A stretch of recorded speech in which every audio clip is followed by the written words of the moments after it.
calm down, cause he just wanna learn something, so I teach him something. I am the one that teach Call him. me 10 wins and 20. Call Candy. 30 or 704 738 7621. Ask her if she's going to come out of a cake next year. It's Bob.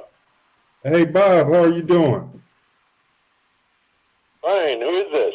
This is Steve and Johnny calling from the Johnny Murdoch Show. We wanted to know if you wanted to do an interview. Ciao. From the Johnny Murdoch Show? Yeah. Okay. What are you, on YouTube or something? Yeah, we're on YouTube.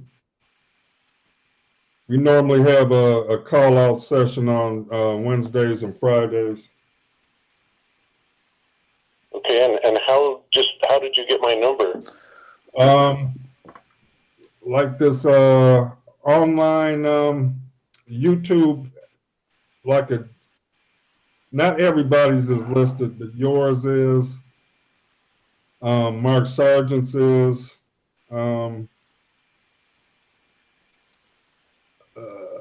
ODD's is.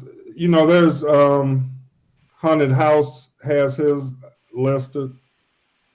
Yeah, I've seen it. It's the docs video that they dox everybody and they delete all the Discord accounts, right? I don't know what's the Discord account on Discord. Yeah, on Discord they just deleted all the Discord servers and stuff. That video, right? Yes.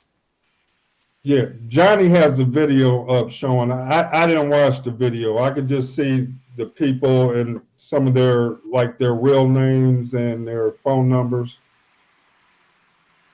Okay. But we haven't called anybody under fake premise or prank calls or anything like that. We're serious. We ask people questions. You know, if they want to talk about it, and if they don't, they don't. We've had 2 or 3 people on that list do pretty decent interviews. You could go check that out. I think it's 2 videos back on his show. Okay, and I'm sorry. What YouTube channel is it again? Johnny Murdoch. It's the moniker for what's the movie, Johnny? Well, I mean, really, why we're here is because your number's out here, and we're calling you, and we're trying to make you a part of the show. Like, why is your number? Why is her number? And why are you answering the phone? You know, well, it's answering the phone because it's my phone, and why is the number out there is because somebody doxed me, obviously totally against my will. Well, let me ask you this, Bob. Did that cause a lot of? Do you consider our phone call like pranking or harassment? No, not so far. I was curious, you know. Because we've been very polite to everybody that we've been able to get on the phone. Extremely polite. Yeah, because we're concerned too. You know, we're concerned too. Like, why would they do this to people? You know, unless it's a fake number, but this is a real number. I mean, this is supposed to be Candy. We're about 3 for 3, Johnny. 3 people. And about 3 people, it goes right to like an out of service. Yeah, and this is supposed to be Candy Franklin, but this might be her husband. Yeah. Okay. Well, no, it's a real number. It's obviously, and I am Bob, definitely. Yeah, you sound like him. But wait, are you Bob Candy's husband, or are you Bob Knodel, or who are you, Bob? I'm Bob Knodel. I'm Bob from Globebusters. Yeah. Well, why is Bob from Globebusters Candy Franklin's phone number? I don't know. It doesn't make any sense. Hey, Bob from No, I didn't dial you had Bob's number up right before I took it down. Then you put Candy's portrait up. That's showing on his channel right now, Bob. So he thinks So we have Bob Knodel. and you answered her phone. But no, you're the profile right before her, and I had wrote your number down. So Johnny's one behind you. Wait a minute. Hey, Bob Knodel, don't hang up, dude. Don't hang up. My wife would totally object to that. Yeah, I know your wife would not have that. So there's some people online, Bob. Bob. No, in fact, you are the very first one since that happened. So maybe that wasn't done in a bad, negative way, you know. Because people are so cruel in Flat Earth, I don't think. Well, yeah, I mean, I have my ideas as to who might have done it, but, you know, most of the information in there, it was close, but it was wrong. Obviously, the phone number was right, but my birthday was wrong and my age is wrong and, you know, whatever. But, so you go, can you answer just a few questions? We won't tie you up. Sure. Shoot. First one, you have the big second annual meetup there in your home city of Denver. Is it true it's going to be at the Denver airport? No, it's definitely not at the Denver airport. It's considered, DIA is actually about, I'd say it's about 14 miles away from where the Crown Plaza Convention Center is. The Crown Plaza Convention Center used to be the old Holiday Inn Convention Center, and it's a long ways from the airport. But since the airport, when it first went up, didn't have a whole lot of hotels, they started building them, and they built them all the way down Tower Road. And for whatever reason, they still want to call this area that literally is 14 miles away the Denver International Airport area, which is, of course, absurd. Right. Because when that first went out, it was rumored, you know, like, why are they having the Flat Earth Conference at a big satanic Freemason, you know, facility? You know, yeah, no, it's nowhere near it, honestly. Like I said, it's about 14 miles away. Cool. So are you, being from Denver, are you one of the main hosts? Well, I'm not a host. I am a speaker there. Okay. So, yeah, but yeah, no, I'm not the host. The host is actually Robbie Davidson, and it's put on by a company called Cryptos Media. Okay. But Robbie's from Canada. I would just think that because you're there in Denver, you would kind of be making some of the arrangements. That's all. You know. Oh, no, I have not made any of the arrangements. It is not, I mean, it's not very far from my house. It's about 3 miles down the street from my house. But no, I have made absolutely none of the arrangements whatsoever. I had nothing to do with any of it, other than, you know, I did after the Raleigh conference. I said, you should put on the next conference in Denver because we have a lot of flat earthers there. And so he did. I mean, so, but I'm not saying it was because of me, but obviously I think it's a cool place because Denver's got a ton of flat earthers in it. It does, and not only that, Denver already, their major news outlets have already given you guys attention. Like that ODD interview, and I think they covered one of your meetups. Did they not? They did, and I was actually, I mean, I personally wasn't, but the article that they did was on the front page of the Denver Post, which I was featured in it. Cool. So I mean that's 3 right there. So you think they're going to give Flat Earth a lot more attention this time in the media? Oh, without a doubt. And in fact, it hasn't stopped. It's been exponentially growing. We've had, you know, movies made about us. So far, I actually was in a movie called Behind the Curve, which is going to be premiering the week before the conference here. but not premiering. It's going to be showing at a film festival the week before the conference here. And, you know, I've done several interviews. I've done interviews with the Los Angeles Times, and I was in the Denver Post, and, you know, lots of different, you know, newspapers and stuff like that. So, yeah, it's absolutely growing in popularity, and it's not going to stop. They are doing their very best to censor it at this point, because they realize they've got a problem with the, you know, the amount that it's growing. So, big time. Yeah, it's growing in a good way. I mean, literally, there are millions of people now that are, you know, getting into the flat Earth movement. A lot of the mainstream, even the mainstream polls are showing that something like 40% of the millennials are doubting the globe model and believing more in the flat Earth model. And that's from mainstream polls, which is astounding. I mean, this is really, really going somewhere. And the reason it's going somewhere is because it's true. It's true, and we have a ton of evidence to back it up. We have a ton of evidence to show that NASA is a fraud. We have a ton of evidence showing no curvature. And I mean, you name it. It's amazing.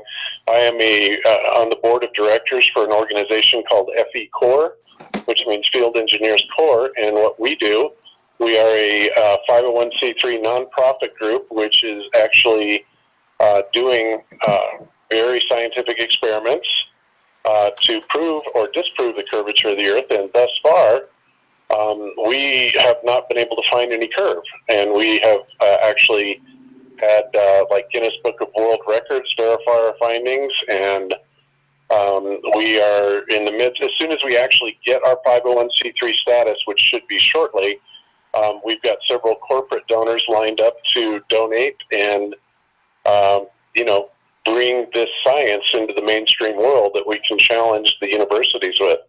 So I mean, yeah, it's definitely going somewhere, and it's really amazing that this is the biggest deception that mankind has ever known. Yeah. And, there's an Welcome issue, to the Flat Bob, Earth Commission. with the beginning and the end of the Earth here. It's a small world. We have the technology now to get from one side to the other. We can simply go over Antarctica. I mean, they're obviously hiding this truth. I mean, you being like ahead of everything else, is there a dome? Is there more land? Is there another sun? Come on, man. Like, give us underground people like a little bit of what you know. You know, I mean, because I mean, it would be unfair to say that I know anything other than we are not on a spinning ball hurtling through space at over 2 million miles an hour. You know, that I know is not true. I also know that all observations, all tests, all measurements using our 21st century test equipment, along with a very highly qualified corps of engineers that know how to use that test equipment, all of those tests have told us that there is no curvature and there absolutely is no movement. The only movement that we have been able to detect with high-tech equipment like fiber optic gyroscopes is the movement of the stars above us. That's the only movement that we've been able to detect, and that star field actually rotates at about 15 degrees per hour. well, I get that. Able to detect any 67,000 mile an hour motion around the sun, any 670,000 mile an hour motion around the Milky Way, or any 2.1 million mile an hour motion around the Great Attractor. It simply isn't there. And so as far as what's on, you know, the outside, is there a dome? I believe that there is sufficient evidence, yes, that there is a dome above us.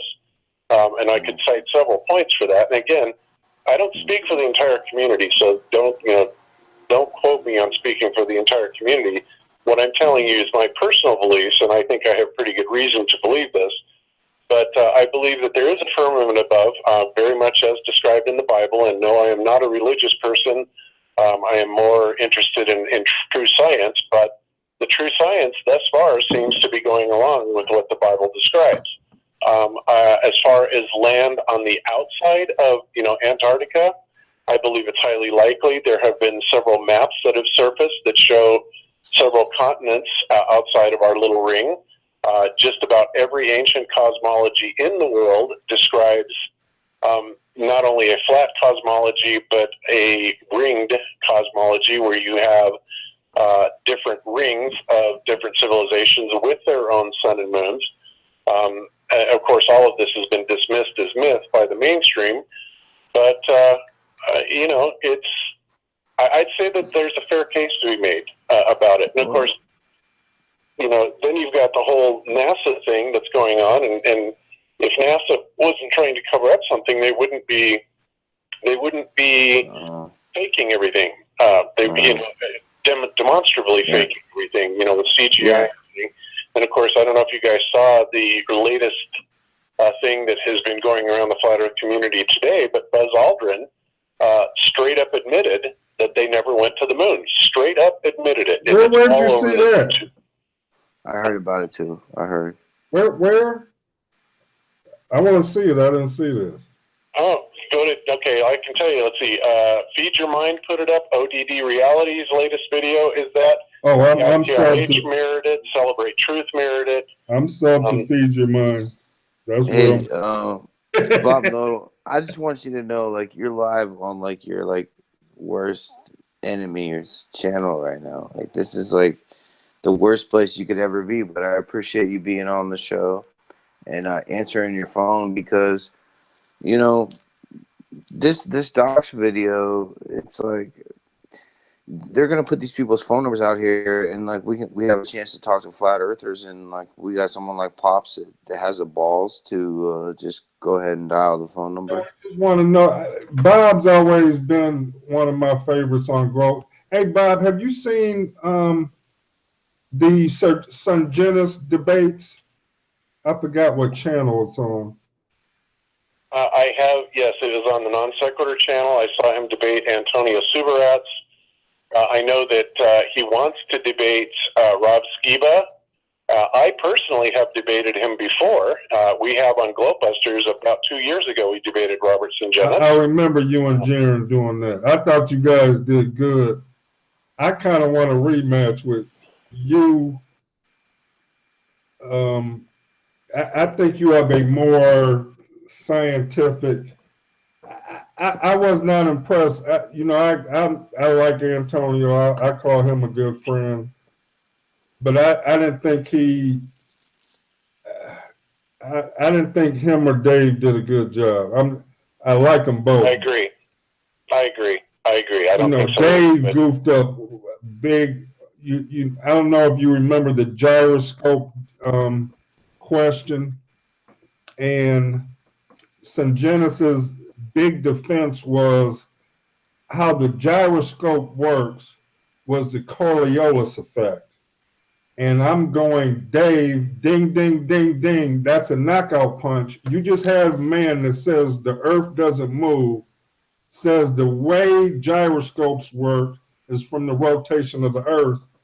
And Dave just totally whiffed it. He just totally missed it. I was like, I wasn't there live, so it's not like I could have been in the chat. Giving him he just totally whiffed it on a couple of those questions to me. Yeah, well, the whole gyroscope thing, and of course, I've been a pilot for about 40 years now, and I was around before they had these fancy inertial navigation systems or Schuler tuning or anything like that. When I was first licensed as a pilot in 1978, we had the standard mechanical gyroscopes, and even though a lot of people will say, well, they have these things on the bottom called pendulous vanes that are correcting for gravity, they don't actually correct for gravity, and people like Wolfie 6020 are woefully wrong on that. Right. But especially when you can take the gyroscopes without the pendulous vanes, and they still don't show any precession or drift. And beyond that, there's also other ways to detect, types of motion, especially on a pitch axis. You can do it with accelerometers, and we've taken, several high-tech accelerometers on planes.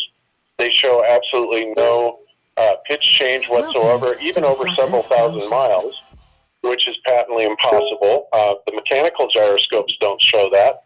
The fiber optic gyros don't show that. The only motion, again, like I said, that the fiber optic gyros pick up is a 15 degree per hour rotation. And of course, the Globers will claim that that's because that's the Earth rotating. But the problem with that is that Sagnac did this exact same experiment 100 years ago and, detected that very same 15 degrees per hour. And of course, that then ballooned into the Michelson-Morley and ultimately into Airy's failure, which concluded that it was indeed the stars that were rotating above us that were, generating this motion through the ether. Right, but a stationary Earth guy like Sunjanus cannot use the Coriolis effect. And Dave should have caught that. Yeah, no, the Coriolis effect is it's. Right. I would call it a myth, but it's not really a myth because it is a real thing, and you can demonstrate it. But it's an optical illusion, basically. Right. You've all seen the videos where the merry-go-round is going around in circles, and they're tossing a ball to each other.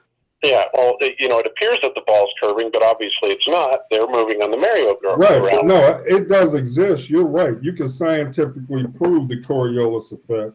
That doesn't mean the Earth is using the Coriolis effect.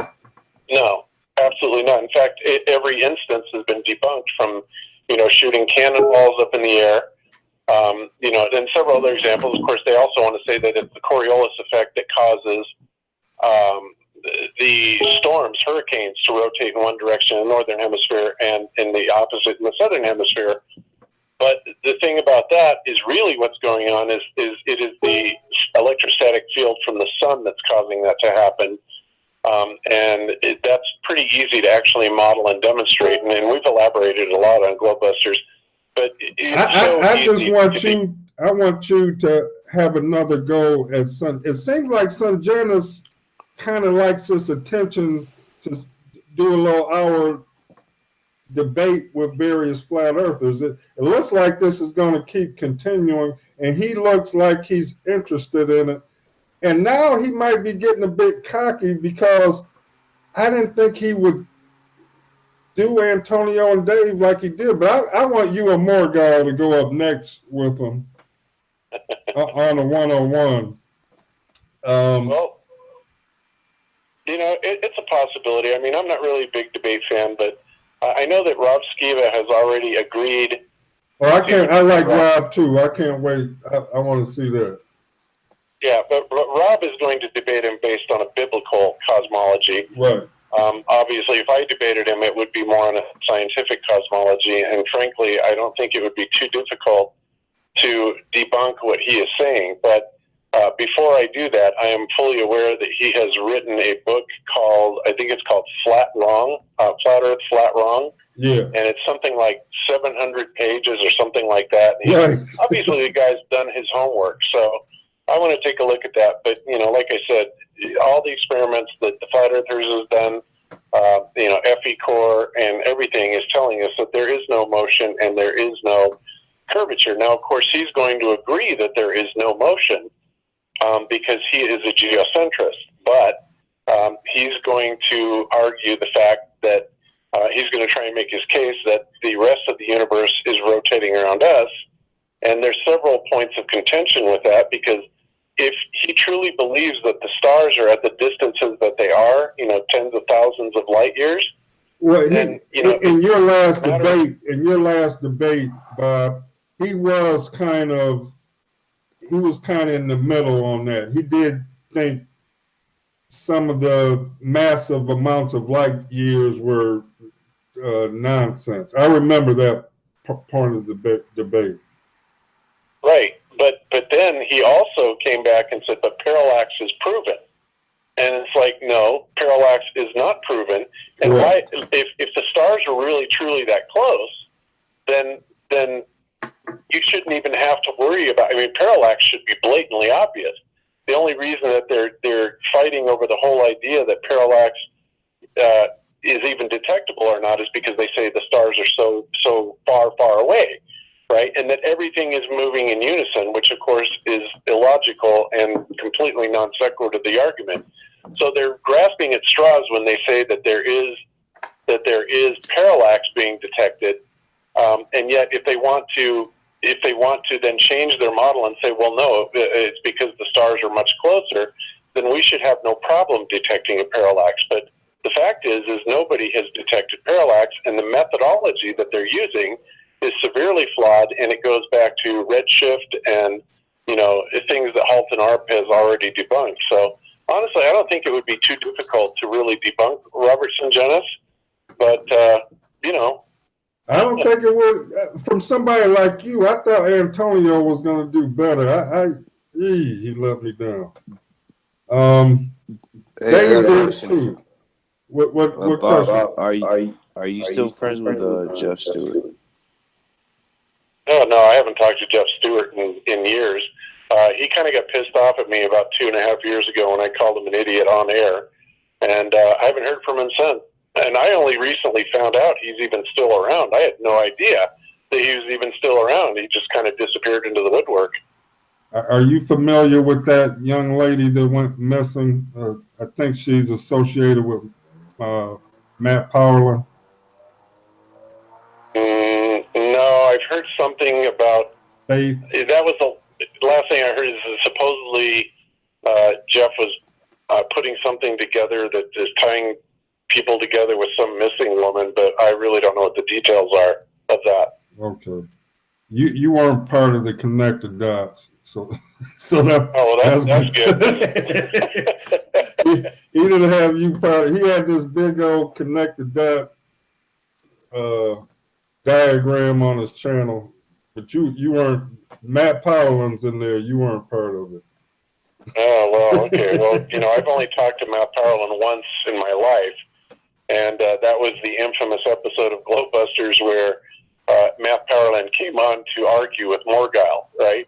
And it was just John and I doing the show that day. Jaron was sick, and John's like, well, try and get a hold of Matt Powerland. So I tried to call him, and no answer. Then he called me back, and he started talking my ear off. I'm like, dude, your issue isn't with me. You want to talk to John, right? And then John came on. It was just a big pissing match, and we basically just took the video down.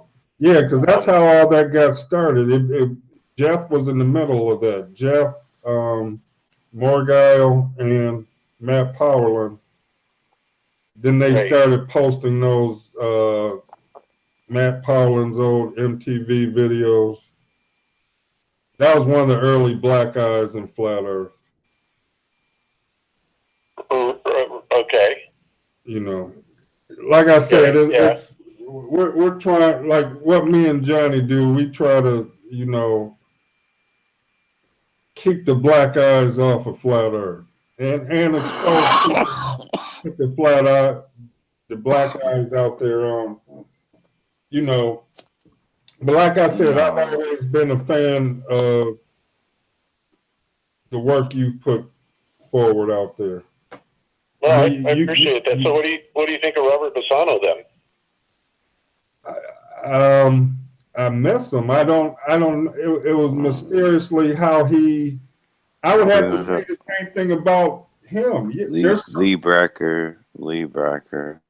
But he just disappeared. I don't. Oh no, he's back. Did you hear that live hangout? Which live hangout? I know that Robert Bassano is back. In fact, I just talked to him last week. Is he? He is. I heard a live the other day it was on Jeff Stewart's channel. Another guy we know left a link, and it showed Robert Bassano, and the guy was pushing his link, and he was doing a live hangout, playing a live hangout in his hangout. And I said, oh, this must be from a year or two ago.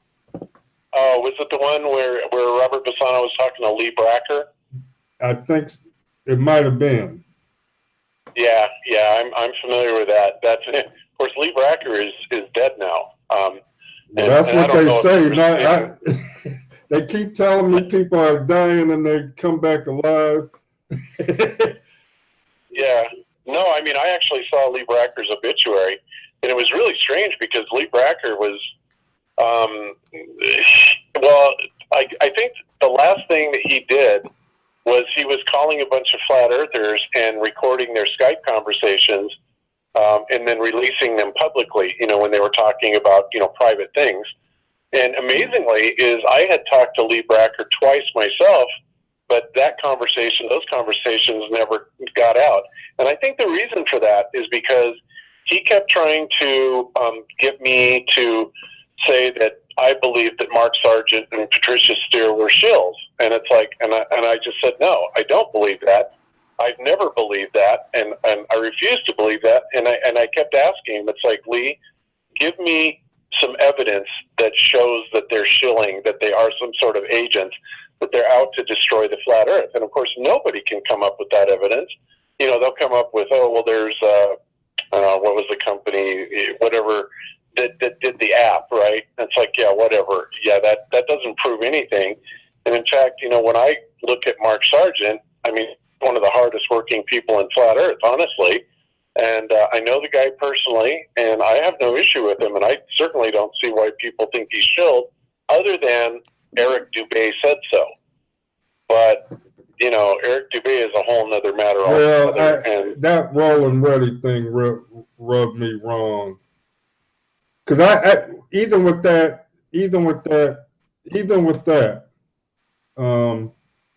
Mark Sargent did a lot when he did his interviews with professionals that kind of whistle blew on flat Earth. You know, right? What's the connection with Roland Reddy that you're talking about? Roland Reddy is actually Rick Hummer, and Rick Hummer is on the board of directors with me on FE Core, and so you know. Well, what I didn't like about that was he was in makeup to do a, you know, that Neil deGrasse Tyson thing that. Oh, I know all about it. Believe me. I was I was the first caller when he was on the show to Mark's, because I was calling him. Who did I call him, Johnny? Something about a shill, probably, like. Not Pete Santilli. Well, not you know, he took his makeup off, and now the real guy, you can see his picture. Yeah, I can contest. Yeah, he's not Pete Santilli. No, he's not. He's the guy. In fact, he was the MC at the Raleigh, North Carolina. I found out about that. But then, if you go back and listen to that first call with Mark Sargent, because I always called in the Mark show, he swore that Roland Reddy was a real guy, Roland Reddy. And, you know, he was like, look, I know this guy like we're old college roommates. And I was like, who said that, Mark or Rick? Mark. No, Rick was saying he's Roland Reddy and the buck teeth are real, you know. Okay. And I had him cracking up. It's a good listen, because I had Rick Hummer cracking up. That's who he really is, you know. Yeah. Well, let me tell you about that, and I'll tell you a little bit about what I know. I can't reveal it all because I know everything that's going on about that, but what I will say is this. If Mark said that, he was likely just trying to keep the whole Roland Reddy thing under wraps. And the reason for that is because Roland Reddy is a character in a movie that Rick is creating, okay?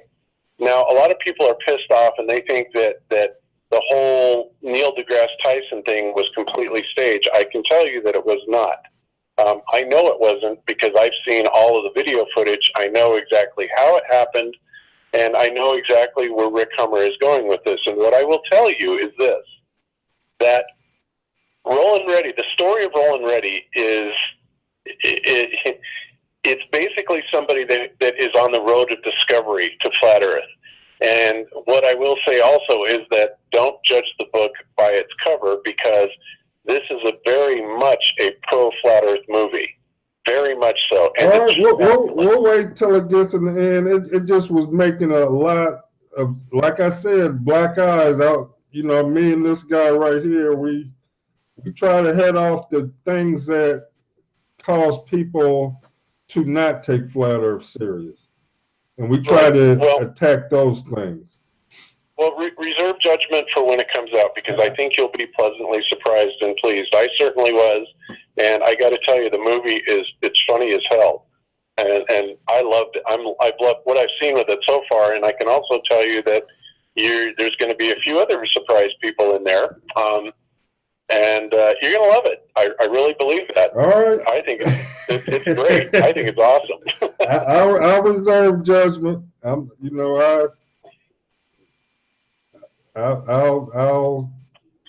wait and see. I just don't want, I take it serious, and I don't want people. I mean, these are things that'll have people laughing at us, and I want to try to keep the sideshow out of it. What you gotta say, Johnny? I was just gonna say, so Bob, you don't have any affiliation with Jeff Stewart and all this bullcrap, like this faith bullcrap?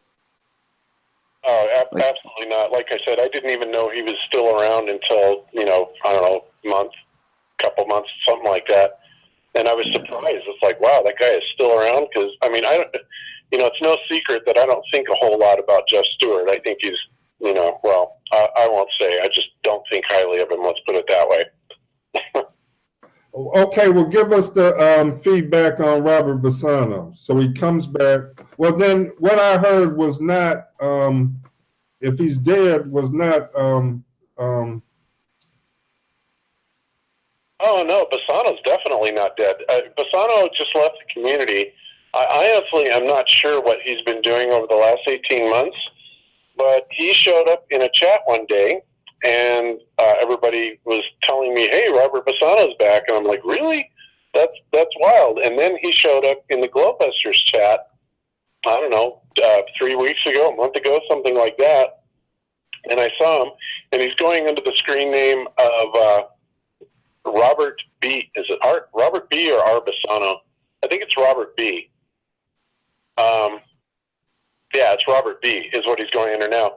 And the reason that he's not posting videos under Planete Veritas anymore is because when he left the community, apparently something happened with the channel, and I don't know if he forgot his password or what, but he had to go through this big process of being able to claim his channel back. And he's about to get it back, from what he tells me, very soon. And then he won't be really doing much on the Robert B channel because he'll be posting stuff back on Planete Veritas. But rest assured, he is back. I talked to him for at least 2 hours. It was about 2 weeks ago, actually. And in fact, the Globebusters show 2 weeks ago, I announced that he was back, and everybody was pleased, and he was in the chat, and in fact, he's a moderator on the Globebusters chat. Under Robert B. Because he posts a lot of very interesting links. Now, it's also no secret that Robert Bassano and I have had our differences before. And it got kind of ugly, and I don't know how much you know about that, but we've been able to put that behind us. We still definitely do not agree on a lot of things. But one thing that I always felt that Robert Bassano did very well is he could call up NASA and he could bullshit these guys into basically spilling the beans that they didn't know jack about anything, right? Oh, he was the good man. at that. I got to give him that. He was really good at it, and he is a researcher that his motto is, it's not what you know, it's what you can prove, and he likes to go and dig up documents to back up what he's saying, and he's good at that. So I have to give the guy credit for that, and we certainly don't, like I said, agree on everything. But just because I disagree with him doesn't mean that I'm going to go out on an active campaign hating the guy either. So, well, that was a good question. Like, what information do you take? One thing you guys really need to understand, and this took me a while to really get this through my head too, is that this is a very large community. There are literally millions of us, and there are more content producers coming on every single day. And the fact is that everybody expresses their view on the flat Earth differently. And, we have to even though we don't like that, we have to basically be tolerant of it because, you know, even though somebody may have a completely different idea of a model or whatever, that doesn't take away anything from, you know, like the model that I'm presenting. You know, everybody has that right to research it and to present it in their own way. Some of us might think, oh my God, you're absolutely insane. Like there are some people like Awake Souls and Event Skeptic. I think their model is ridiculous, the Pac-Man. But I don't think that's either, but it's like, well, they're doing it their way, and everybody's got a little bit. So I just kind of have to get past that, unless it's blatantly obvious to me that people are out just to simply destroy the Flat Earth community, and there are a few people like Flat Earth Reset that I believe are doing that. MGTV, I believe, is doing that. And I also, you know, there are even some bigger names that I suspect highly, but, you know, that remains to be seen. I don't, I disagree with you there. Flat Earth Reset, he's attacked some things. I think some of the things he justly attacks is exactly what me and Johnny are trying to bring to the forefront. Like, our group always felt that the rocket launch was a complete mockery to Flat Earth that was going to make everybody laugh at Flat Earth. Here you have a guy that's going to go what any other Evel Knievel guy did, go up 50 feet in the air, come down on a parachute, but this time he's going to put Flat Earth on the side. It turned it into a circus, and Flat Earth Reset, he took the anger that's out there that Flat Earth has gone into a carnival act, and everybody endorsed the rocket launch, and it was bad news. It ended up not launching for a year after it was supposed to launch. They were talking about going to the Kármán line. The Kármán line turned out to be 50 feet in the air. And it just became a carnival. Well, let me back you up a little bit on that. I mean, he actually went a few thousand feet on the air when he actually did launch. And it was never, he stated publicly that this was only a demonstration type of thing. He said that he wants to do that launch that goes up much higher at another, you know, point in time.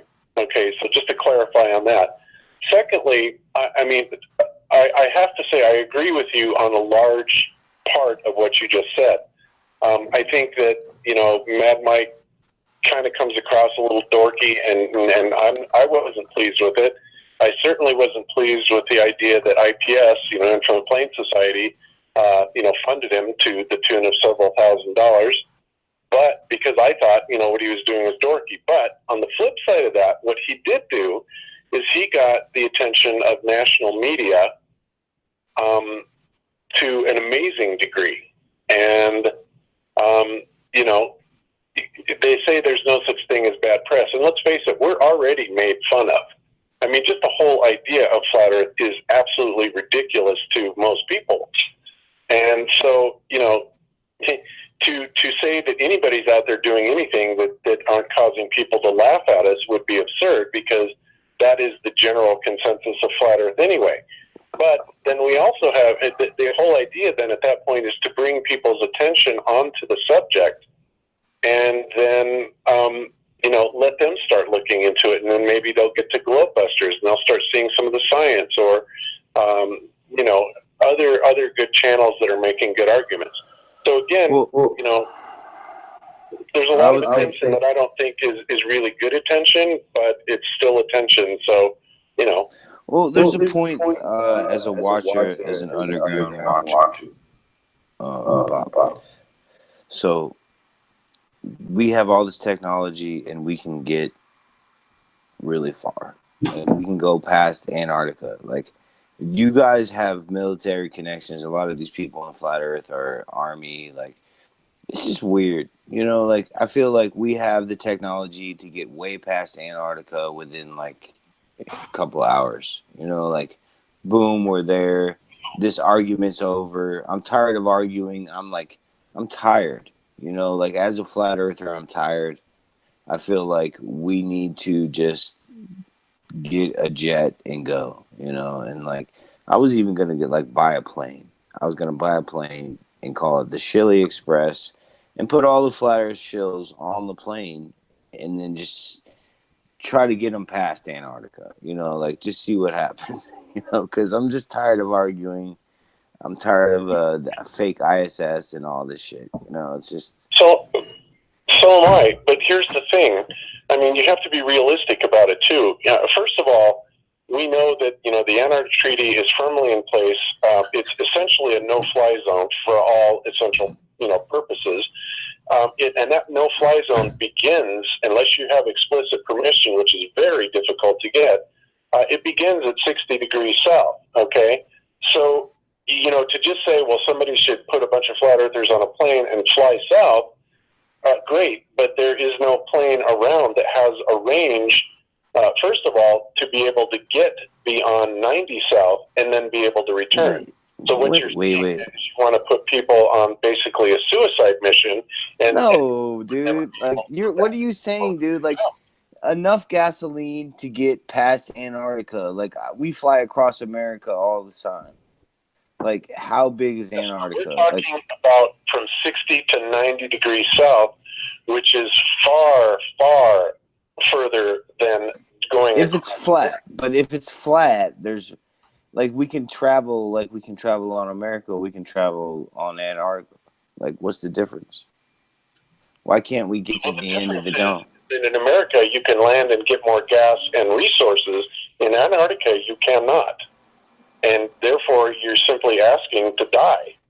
No, you're kidding me, dude. Like, in the age of the flat Earth, where they're saying gasoline, air fuel is a hoax, and like all this bullshit about like you got to be fucking kidding me, dude. With this technology today, we have a plane that can fly to the dome. Okay, the fucking dome at the end of Antarctica or the North Pole to figure out Mount Meru. Like, all this bullshit to me, it just seems to be one extended thing for everyone to fucking juggle. Everyone's juggling everyone's balls right now. Hey, it seems like a bunch of. Is there an Arctic Treaty? Yeah, man. According to Bob Knodel, we don't have the gasoline. We don't have. No, I'm saying we're not allowed past it. I'm saying that. Let me ask you something. What is your solution? What is your solution that? Here's my solution, bro. It will get us past any military. Here's my solution. Will get us to be able to where we're going and see what we want to see, and then get back. Your solution to that. You're in Denver. You holler at Trump. Hey, this is Bob Knodel. Hey, Trump. Like, me and my flat earth friends, we want to get a military plane that's going to get us to the dome. But we don't want to hit the dome. I don't want you to die, Bob. I like you. I like all the flat earthers. I like everybody in the flat earth. I don't want anyone to get hurt. I'm just saying, like, let's fly to the point and, like, can you stick your arm in it? Can you stick your hand in it? Is it the thermosphere, or is it the ozone layer and the Nazis or whatever in Antarctica? They shot a rocket up, right? Did they break through the ozone layer? Like, can we talk about this like rationally, like normal people, or are we gonna just keep making it sound smarter and smarter so we can make more money, or are we gonna actually try to do something? You know what I mean? No, like, I don't know. Johnny, you need, like I said, I think an Antarctic expedition is silly. You're never gonna get past the treaty. But there's not an Arctic Treaty to my knowledge. Am I mistaken? No, there's not an Arctic Treaty, but there is the DEW line.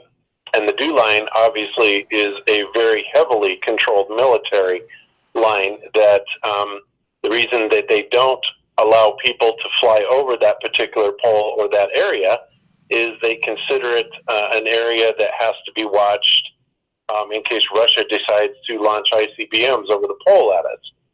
So And again, once again, we're also dealing with that resource that, yeah, we could fly over it, but there is a no-fly zone, and it is enforced by the military. So I get flying, but isn't there other ways to get there? I mean, the Arctic was explored before the aircraft was invented.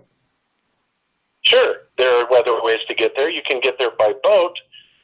Again, but you've got to have not only a very experienced, you've got to have a boat that's big enough to get through the ice, because there is a lot of ice up there, and even the people that have gone up there, they have to wait for the summer and for a lot of things to melt so that they can actually crush through the ice going up there. It's a difficult thing, and it would require not only a very large boat, but it would require very experienced sailors and a whole lot of money. A plane, something like that. A plane. Well, why are we talking about boats? You fly in a no-fly zone. No, what are you talking about, dude? I wouldn't even get in a plane. Right. What are you talking about, dude? What are you talking about? He's right that the United States and Russia are up there that have bases up there larger than Fort Bragg. They have missiles, anti-air, air-to-air aircraft. Nothing's getting in there. I don't care if you're on a hang glider, it's being shot down. Okay, what if you're friends with Trump? What if you're friends with Hitler and Hitler's still alive?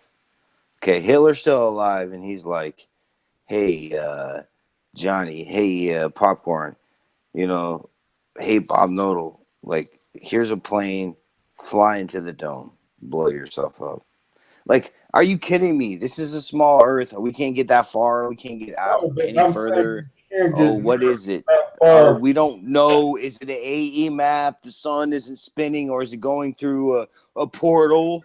Like, are you fucking kidding me? How many fucking years are we going to be in the flat Earth? Sorry, Bob, for cussing. I'm sorry, man. Like, this is ridiculous, dude. Like, you guys have another conference coming up, and nobody can figure shit out. We're all military. We're all fucking, everybody's a shill. But you can't get in a plane. You're telling me you need a boat? You need a boat? You need Jeff Stewart as your captain in Math Powerland and fucking going?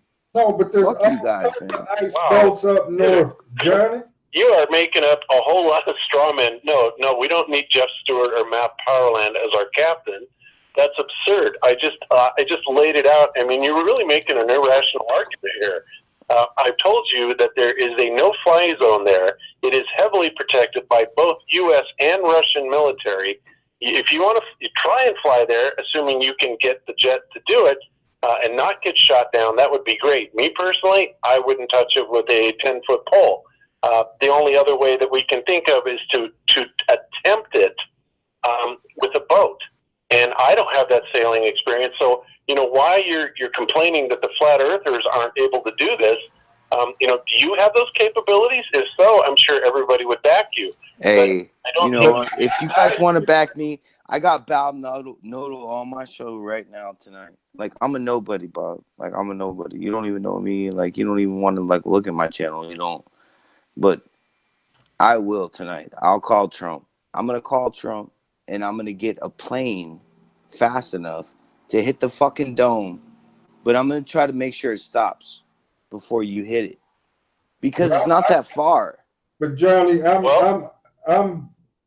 dude, if you can do that, I'm 100% behind you if you can do that. I mean, I'm just making, this is a joke, man. Like, real arguments. You got to be kidding me. Going north is north. There you go, Pops. Let's talk about north. Right, that's not north. Far from. All of us live in the upper hemisphere. That's a doable thing. There's no treaty. I wouldn't fly there anyway, because I think there's something, because okay, what's magnetic? Bob Knodel, over the North Pole as it is. I mean, military. There's something that's magnetic that's holding this whole thing together, right? They won't let planes fly there anyway. But my thing is, Inuit people have been visiting this area since Inuit people have been putting their feet on the ground. They go up there and they hunt for their seals and whatnot.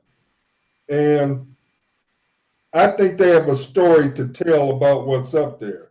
Somehow, how, which was a whole different conversation on Canadian Indians, Bob. I don't know if you're familiar with the residential tribes in Canada, how they were forced into concentration camps for education.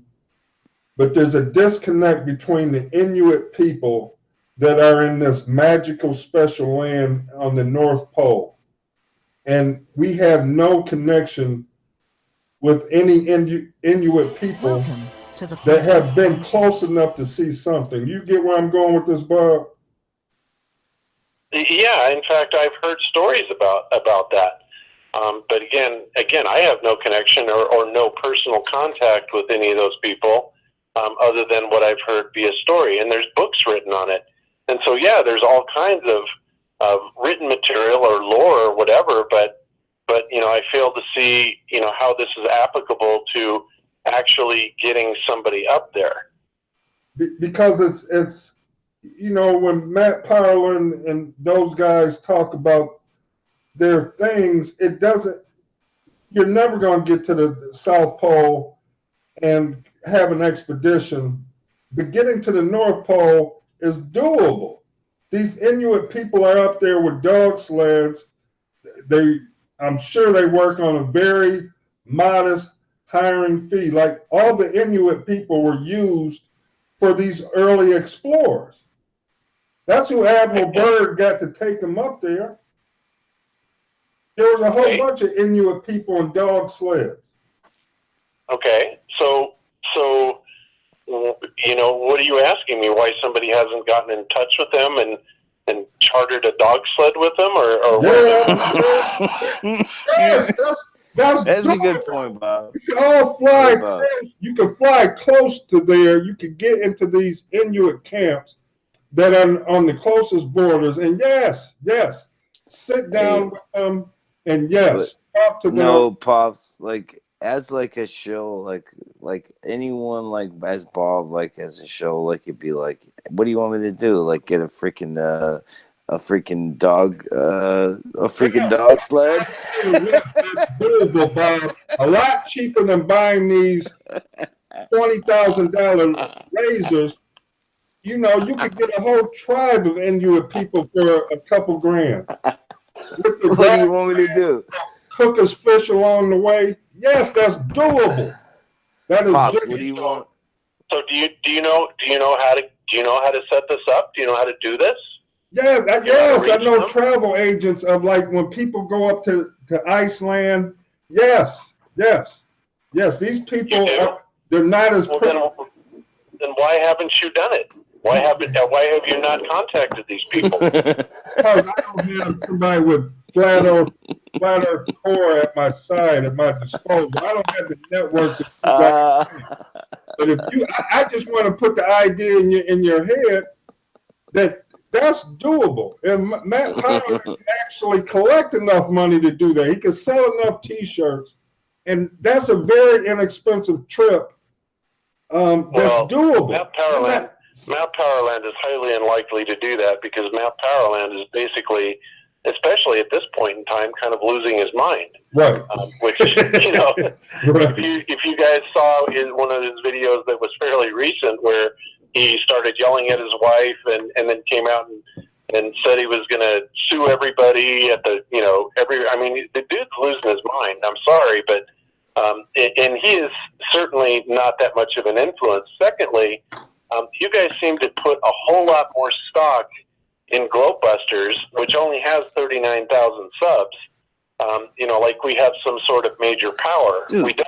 Dude, you also they're bots. That FE Corps is some sort of an international organization. Well, it is an international organization, but we're small. We have No, I get that, Bob. At our disposal. I get that, but you started this conversation off talking about what the dream of Flat Earth Corps is. I'm saying a 5-year, 10-year program. This subject is going to be on a whole different level, and that's why I'm saying when you guys are sitting around at board meetings you know, I'm just trying to put a light bulb in your head. Going to the North Pole, hiring some Inuit people, because you don't have to break through the ice if you can put the dog sleds down on there. These people have seen some things up there. Okay, well, you know, and you know what? That's a great idea, but that is not what FE Corps is about. We are a group of engineers that are attempting to prove technically that there is no movement, that there is no curvature, and we're doing a damn good job of it.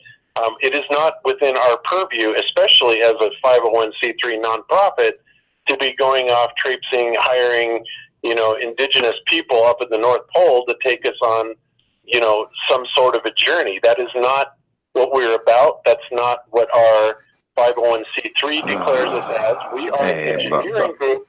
We are technical people. We are not voyagers. We are not sea travelers. That's not what we do. I get that, Bob. You know, I get that. But the bottom line is, would that be a great dream to get people near the center of the earth? Sure. And would that reveal a lot of secrets? Finally, something that's doable. I think it's a great idea. Wonderful, yes.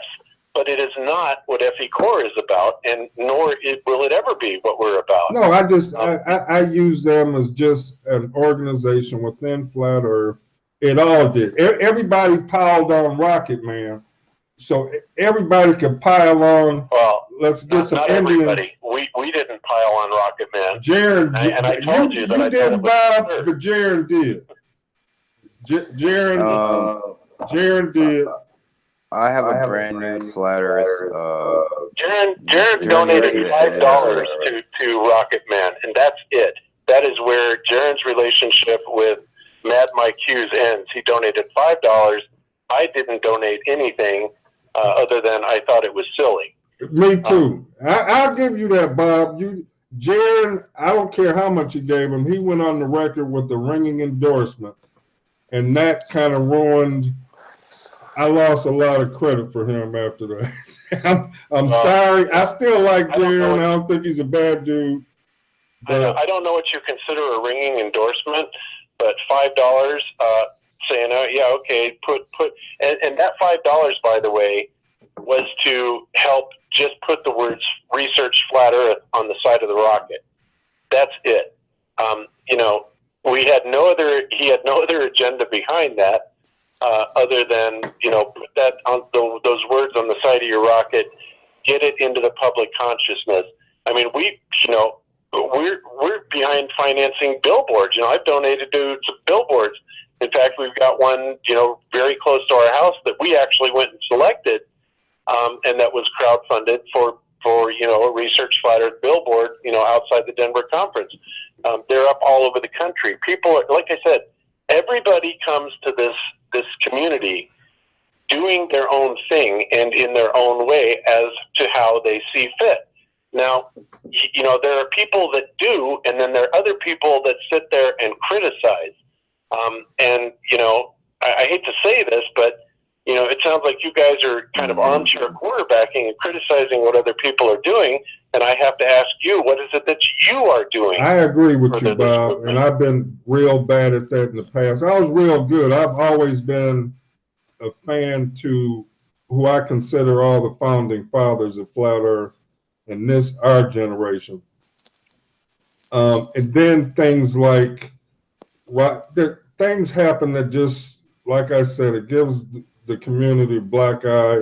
So me and this guy, Johnny, that's how we came about. We met on Flat Earth Resets channel. I've came across this question before, Bob.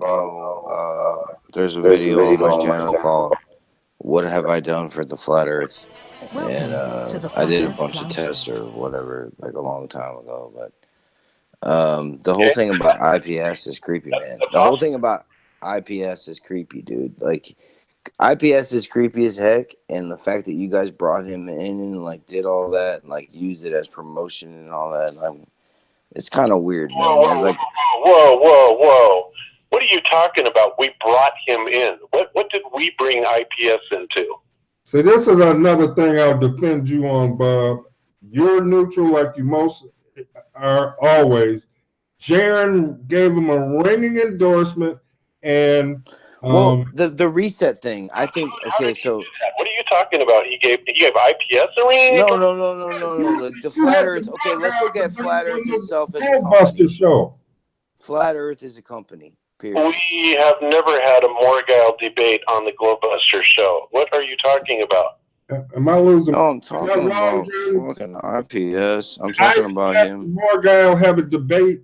Maybe it was on Jaronism show, and I gotta It was- apologize. to Oh, you, but- yeah, I remember that. That's when Morgile was basically saying IPS was a chill. He would, what did he say? He was right. J-Trick. That's 100%. J-Trick, right? Yeah. And yes, that was not on Globebusters. It was on Jaronism. I was on that show. I was in Hawaii on that show, and and Morgile was presenting his case. And at that time, IPS had not gone rogue. Now, this is another big problem because when IPS first came on the scene, dude, the guy got things done. I don't care what anybody says. But I wasn't mad at him done. at that time. I was not mad at IPS at that. It's shortly after all the devil worshiping started showing up. Right. Now, for the last year and a half, IPS has been in this continuous fight with MGTV and Flat Earth Reset, and the dude's lost his freaking mind, honestly. And I don't associate with him anymore. He's threatening everybody now. And nobody is giving him a ringing endorsement. In fact, quite the opposite. When IPS was doing good things for the community, we supported him. Yes, we said, okay, great, you're doing great things. When IPS turned into a friggin' nutcase, no, I don't think so. And let me also tell you something else about Flat Earth Reset. You think this guy is such a great guy, but Flat Earth Reset, 99% of his videos are about either me or Jaron or Flat Earth Core calling us frauds, and he has no goddamn idea what he's talking about. He's a liar. He makes up 99% of the shit. And his most recent thing, MGTV and Flat Earth Reset both sent me an email in which they said, and I can read the email to you, but the gist of it, you guys are aware of the Over the Poles flight, yes? The one that they're going to be taking here shortly with, what's his name? The other black guy that is not a flat earther. Crap. Anyway, I'll think of it in a minute. Anyway, so several people were going to go on that flight, right? And there were a few flat earthers that had bought tickets, right? And they were going to take test equipment on there to actually verify whether or not where that flight was actually going. Do you want to know what Flat Earth Reset did? And he brags about this, and I have the email from him.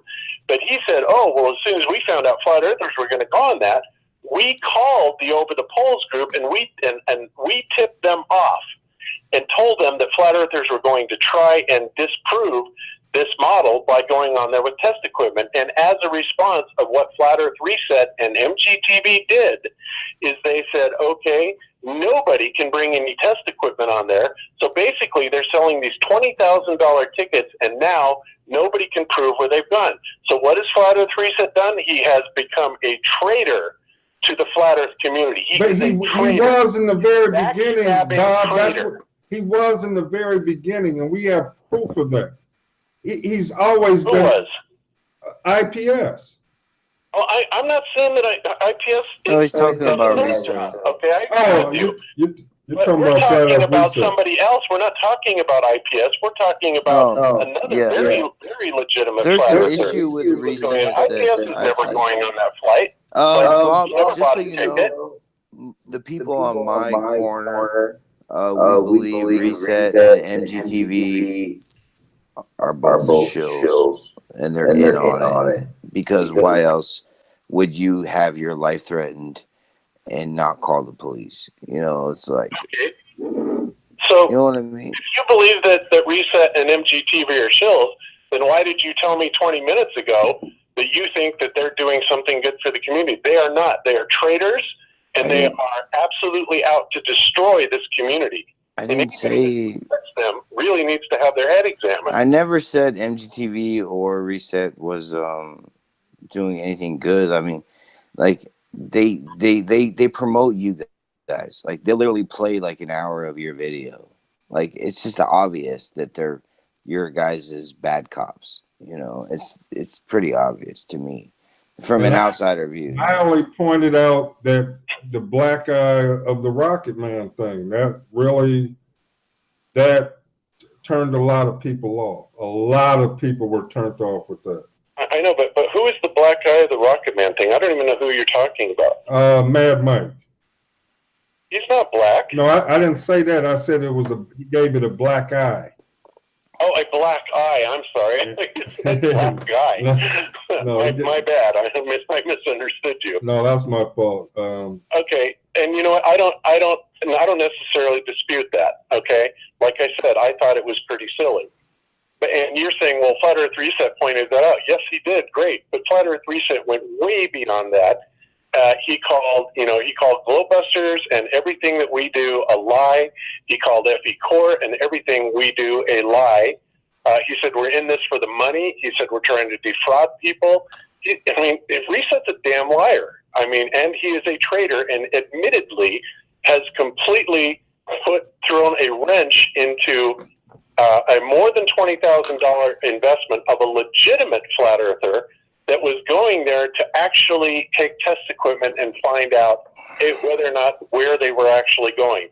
It is Flat Earth Reset you can thank for the over-the-pole flight saying that, oh, nope, we're not going to let any test equipment on whatsoever. That guy is a traitor, and frankly, yeah, well, whatever. He's a traitor, and he's a jackass. A lot of that stuff is deep over my head. I don't get into it when he was talking about Metatron and all these links to that. But Mark Sargent, the only connection of Mark Sargent and Metatron is Metatron wrote an app for both Patricia and Mark. Now, if that makes them shills and anybody believes that, then they're an idiot because the app does nothing. Any different than any other app that you can buy that asks for your location or anything like that. People are so ridiculously conspiratorial minded.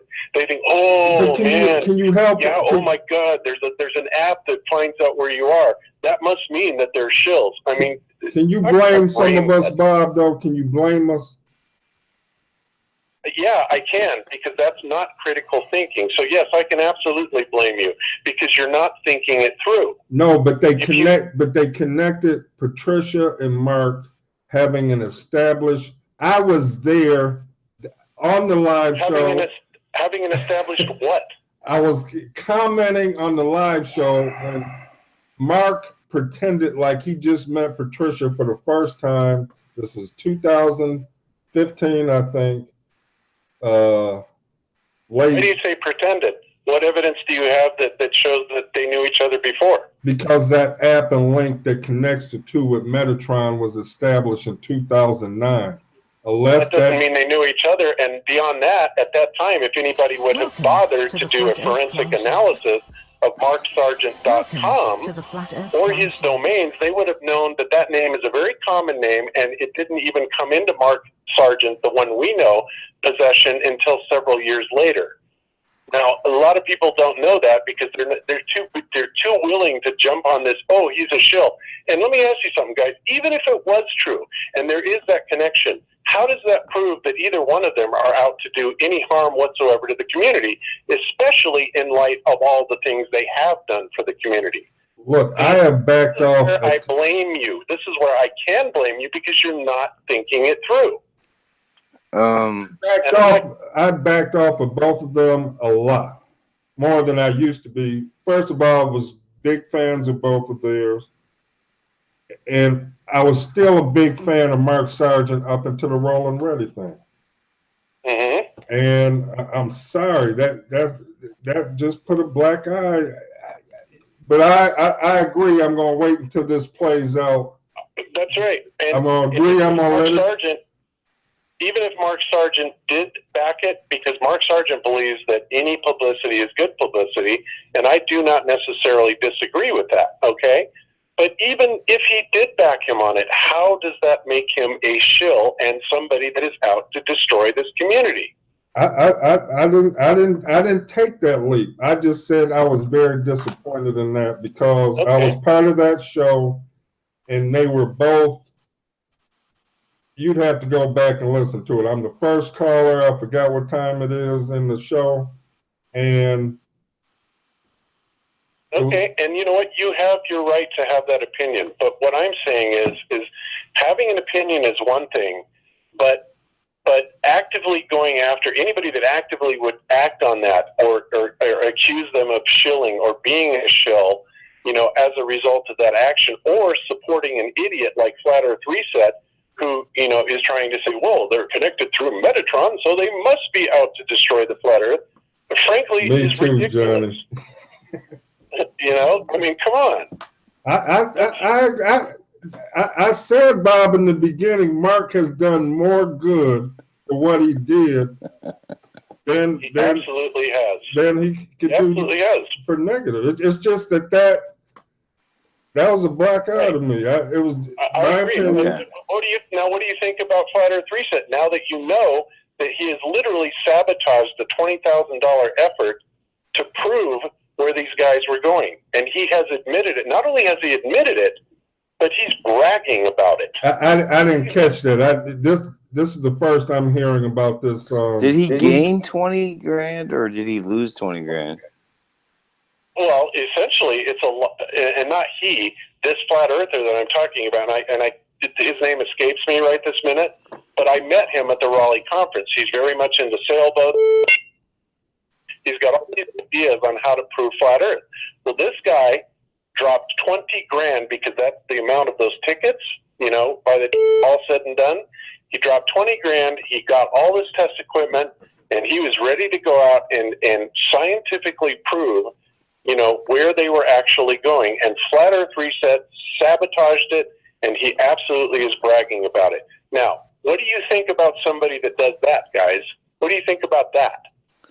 Well, from a viewer's point of view, like what I saw was that he was promoting it more than anything. I didn't see. I mean, he was talking a lot of crap, like saying it wasn't going to work, and you guys are hoaxers. But like, literally, if what you say is true, then you're right, Bob. Then that speaks for itself.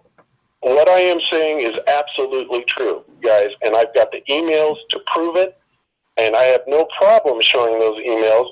And I even read, you know what? I even read the email on a Horry Sheet show about about a month ago, or 3 weeks, a month ago. Anyway, it's on a relatively recent Horry Sheet show within the last 10 episodes. I called in the middle of that show. We talked about it. We talked about the whole roll and ready thing, and I read that email from Flat Earth Reset, bragging that he was the one that got that shut down. You know, and so I am telling you the truth, and I can prove it, and I'm telling you as a result of that, that makes Flat Earth Reset a traitor. So, Bob, traitor. And maybe I can also there are groups. All the lies that he has told about me and Flat Earth Core, that also makes him a traitor. What that says is that this man is out to destroy the Flat Earth community, and anybody that supports him is an idiot in my eyes. Well, what we said is me and Johnny even have a squinted eye at him. You know. You should. You know, we there's reasons, might not be those reasons, but you know. Hey, Bob, I want you to know, even as like a regular guy, I thought of myself in your position. Like if I was in your position, there are certain groups, there are certain people where it's like, you know, like as an outsider, there's like, oh, it's like the Flat Earth shills, like they're all no, but like when you get in a position where you have a certain position, then there are other people like that you have to deal with, like, you know, that are not people like me and Pops. You know what I mean? So the fact that you came on and talked to us, you know, the fact you came on and talked to us means a lot. You know, I mean, it says a lot. And I'm happy to do it too, guys. But I have to tell you, I mean, you guys know I have dedicated 3 years of my life to Flat Earth, to promoting it, to proving it, to disproving the globe. I mean, this is what I have dedicated an immense hundreds, thousands of hours of my time and money. And I also want you to know, because if you don't know this, then maybe you need to, about me specifically. But I will tell you that every penny that Globebusters makes, not only Globebusters, but Globebusters 2, all the channel revenues, all the super chats, every bit, every dime that the channels take in, I turn around and I give to Jaron, John, and Iru. Why do I do that? Because it is my way of supporting them. I don't take a penny. I never have taken a penny, and I have never made a penny on Flat Earth. I spend thousands of dollars of my own money. I give all the revenues for Globebusters up to my favorite producers, content producers, which happen to be John, Jaron, and Iru, and because I think they're the greatest out there, right? That's my way of supporting them. So I donated thousands of dollars of revenue, thousands of dollars of my own earnings, and hundreds and thousands of hours of my own time proving this. So I don't think I should ever have to prove that I'm a flat earther. I know I am, and I also know who the traitors are, and I'm telling you, Flat Earth Reset is one of them. You sold yourself, dude. That was pretty good. We questioned him, Bob. Johnny. He did good. That was pretty good. I have to say, he did pretty good. Well, I'm passionate about it. I mean, I love the Flat Earth, and I love the Flat Earth community. We all do, Bob, or we would not be here wasting our time on this. We all do. I think it means the most to all Flat Earthers. Because it's super important. Yeah, it's all woken us up out of a somewhat comatose. Yeah. That's something I can agree on. It's just so awakening. There's no denying it's important. So when someone says, "Oh, the Flat Earth, they ruined my life," I'm like, "No, get out of here." It opened your mind. It was another layer of this awakening that opened. I'm thankful for it. And so thank you, Bob. Thank you, Globebusters. Even though we all think you're shills, we still thank you. For leading. But like I said, Bob has taught me a lot. Yeah. My beef is with Jaron. I explained why. I don't have a serious beef with him. He just,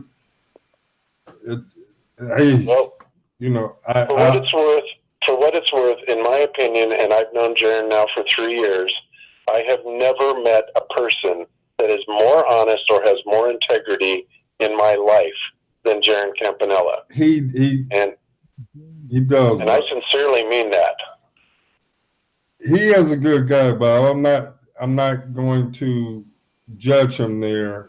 I hated his endorsement of IPS at a time when IPS opened up. He's the one that opened up this vitriol that created MGTV and Flat Earth Reset. You do know that, don't you? Oh, God, you're right. You're right about that. IPS created those people, created us, and Jaron, he did that one video where he was in comments and he was going off on a bunch of us because we were calling him out for that. Like, why are you endorsing this devil worshiping creep? And he just was. All right, so hey, there's someone in chat that wants to know, Bob, did Flat Earth Reset make the docs video, or was it? I have no idea who made the docs video. I have no idea. All I know is that they got my birthday wrong and they got my age wrong. Everything else they got right. But you know what? Me personally, I don't give a shit. My address is correct. It is 20721 East 40th Avenue in Denver. My phone number obviously is correct. However, the video said I was 58. I'm not 58. I'm only 57. And the video also said my birthday was November 1st. It is not. It is November 6th. Bob, so they got a lot of stuff wrong. They got stuff wrong. Bob, and I call you unblocked on my landline, which should give you my name and where I'm calling you from. Yeah, it did. I totally agree with you. I have nothing to hide. Yeah, I don't star 6 7 my number. My name. It's no secret. I can't believe you talked this long, Bob. I give you a lot of credit for dealing with this crap. I really do. One quick thing, Bob, before we cut loose, because I'm about to lose phone power. What do you think about the street shout-outs or street talk? You mean like the street activism? Yeah. I think it's awesome.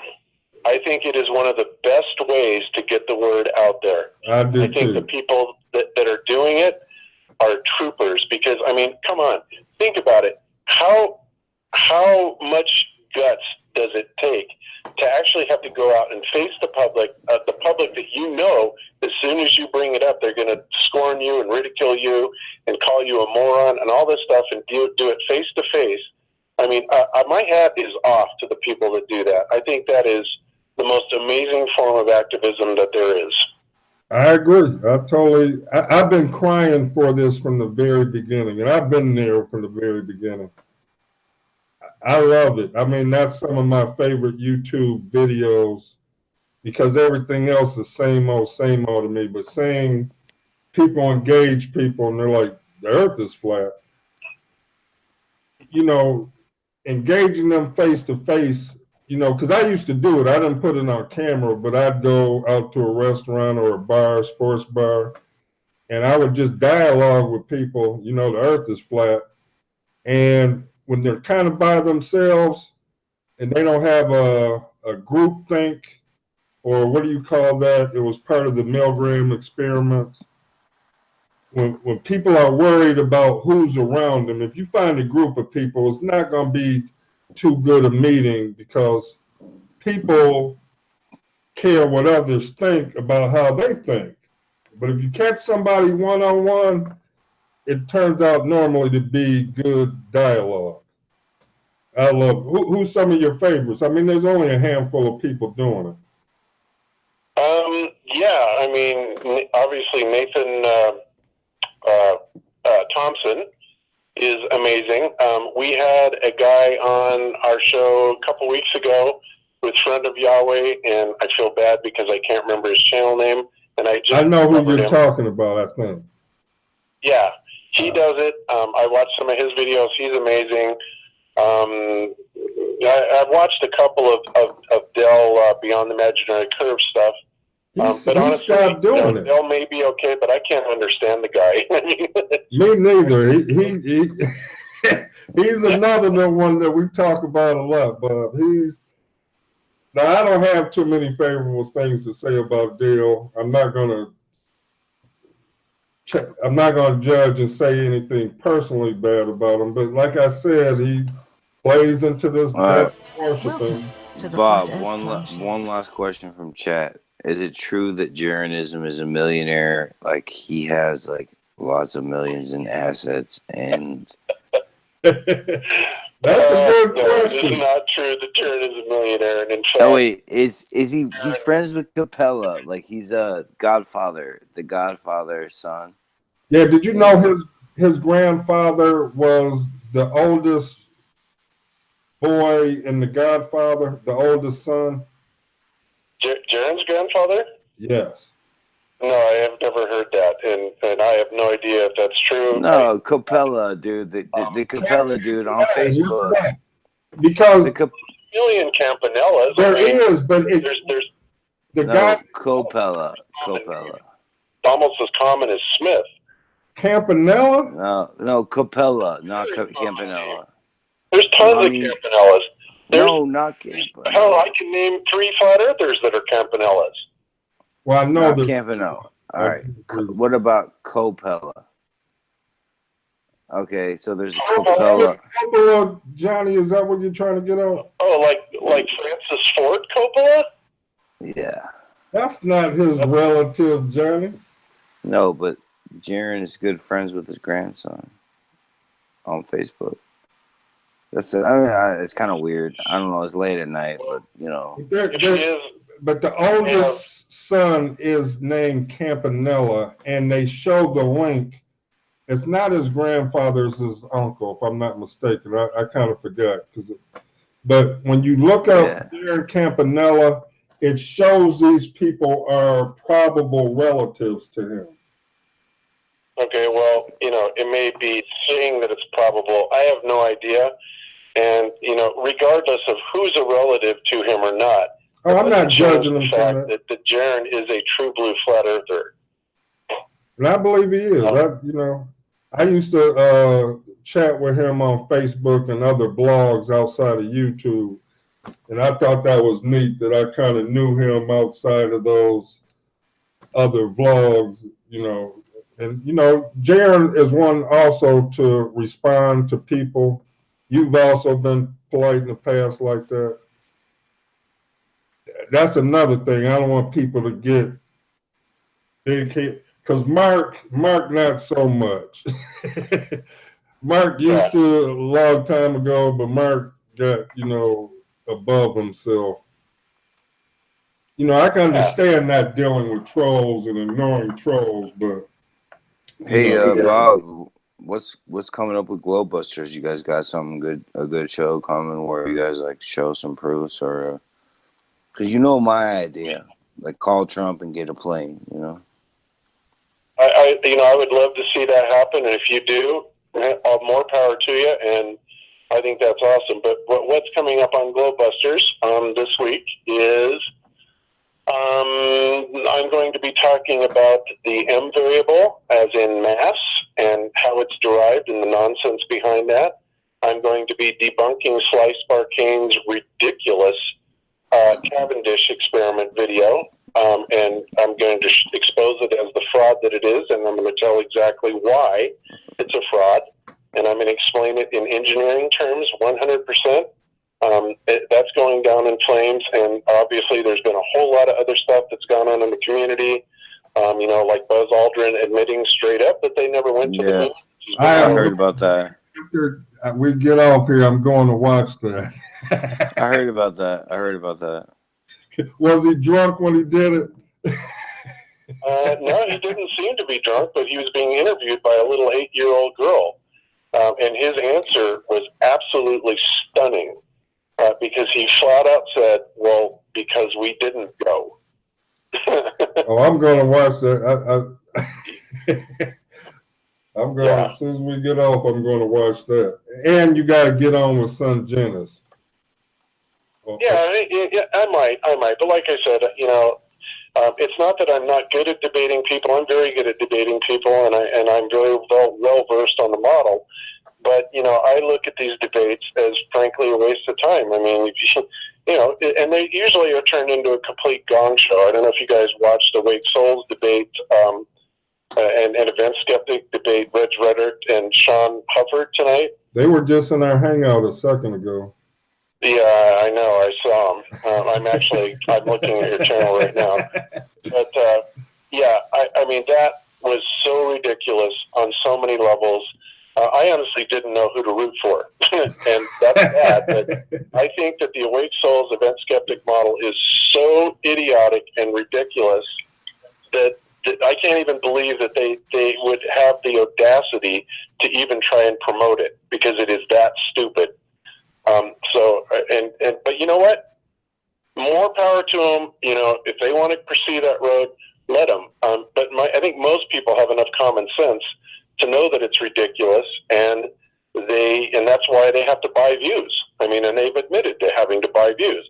That's pretty pathetic. Whereas channels like mine or Jaron, the reason we get viewers is not because we're buying them, because we certainly don't, nor would we ever, but because we're putting out quality content and actually doing some good research, and I think that's why our shows have done well. And I'm not saying that the Globebusters is only 40,000 subs, 40,000 subs. So it's not like we're huge or anything. Certainly not like an Eric Dubé or a Mark Sargent or a Jaronism, But I try my very best to bring good content to Globebusters, and I work very hard at it every week. So I think y'all do, and I love the mix of all three of you. I was the biggest Jaron apologist because he kept doing these things that I could go back a couple years where he said rocket ships were, what was he calling them, Johnny? Do you remember that? He was calling rocket ships balloons, and that they were and they were just putting the image of a rocket. We were actually watching a flat. Yeah. No, that was Paperclip Boy. That was Paperclip. I mean, all his viewers attacked him for that. I was like, man, why would you do that? Well, hey, why he would do that, and we've talked about this on Globebusters, because when you look at how slow these rockets actually take off, I agree with you there. They lumber. It takes them 4 or 5, 6, 7 seconds to even clear the launch tower. Okay, so one has to ask oneself, in all the laws of physics, how is it that they keep that thing from toppling over and keep it stable? Well, a good way of doing that, very logically, would be to fill the entire fuselage of the rocket with helium, because then the helium is going to be pulling it up. Then you don't have to provide so much vertical stabilization because you've got the helium already pulling it up. There is good evidence that they are pumping helium into it, because you can tell by watching the gas hoses in the side that when those liquid helium tanks are filling up, you can see where all of a sudden the change of the discharge starts going in a downward direction. See, I didn't think he was making that argument, and not if I thought he said it like you just said it, Bob, that makes sense to me. NASA's the biggest buyer of helium from factual information. Robert Bassano showed all the documents. That makes sense what you just said.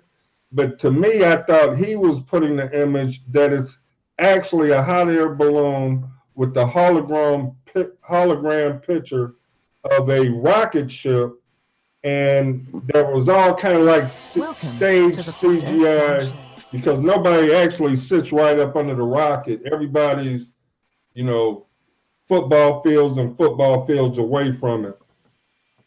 And but I was like, from the pictures, it looks like a rocket ship, but you're saying it actually is a rocket ship, but all of it is mostly helium with a little bit of fire shooting out the end for the mirage effect. See, that makes sense. Right.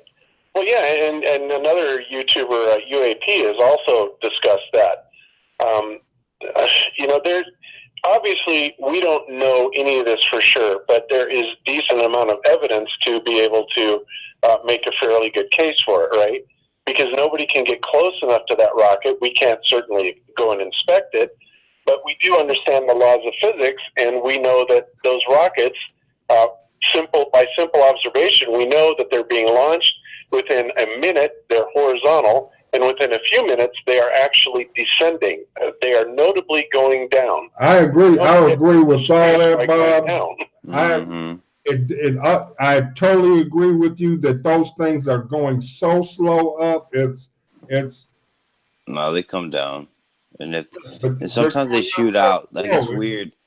They have different kinds. Like some of them will shoot out like into the horizon. Like, they'll go away, but they're not going up. They're going horizontal. See, that's another thing, Bob, that it could be serious debate, talk about, which is something that we could do. Like, who did the video today of the Bermuda Triangle as a perfect location to hide all these spaceships that don't go up? Yeah.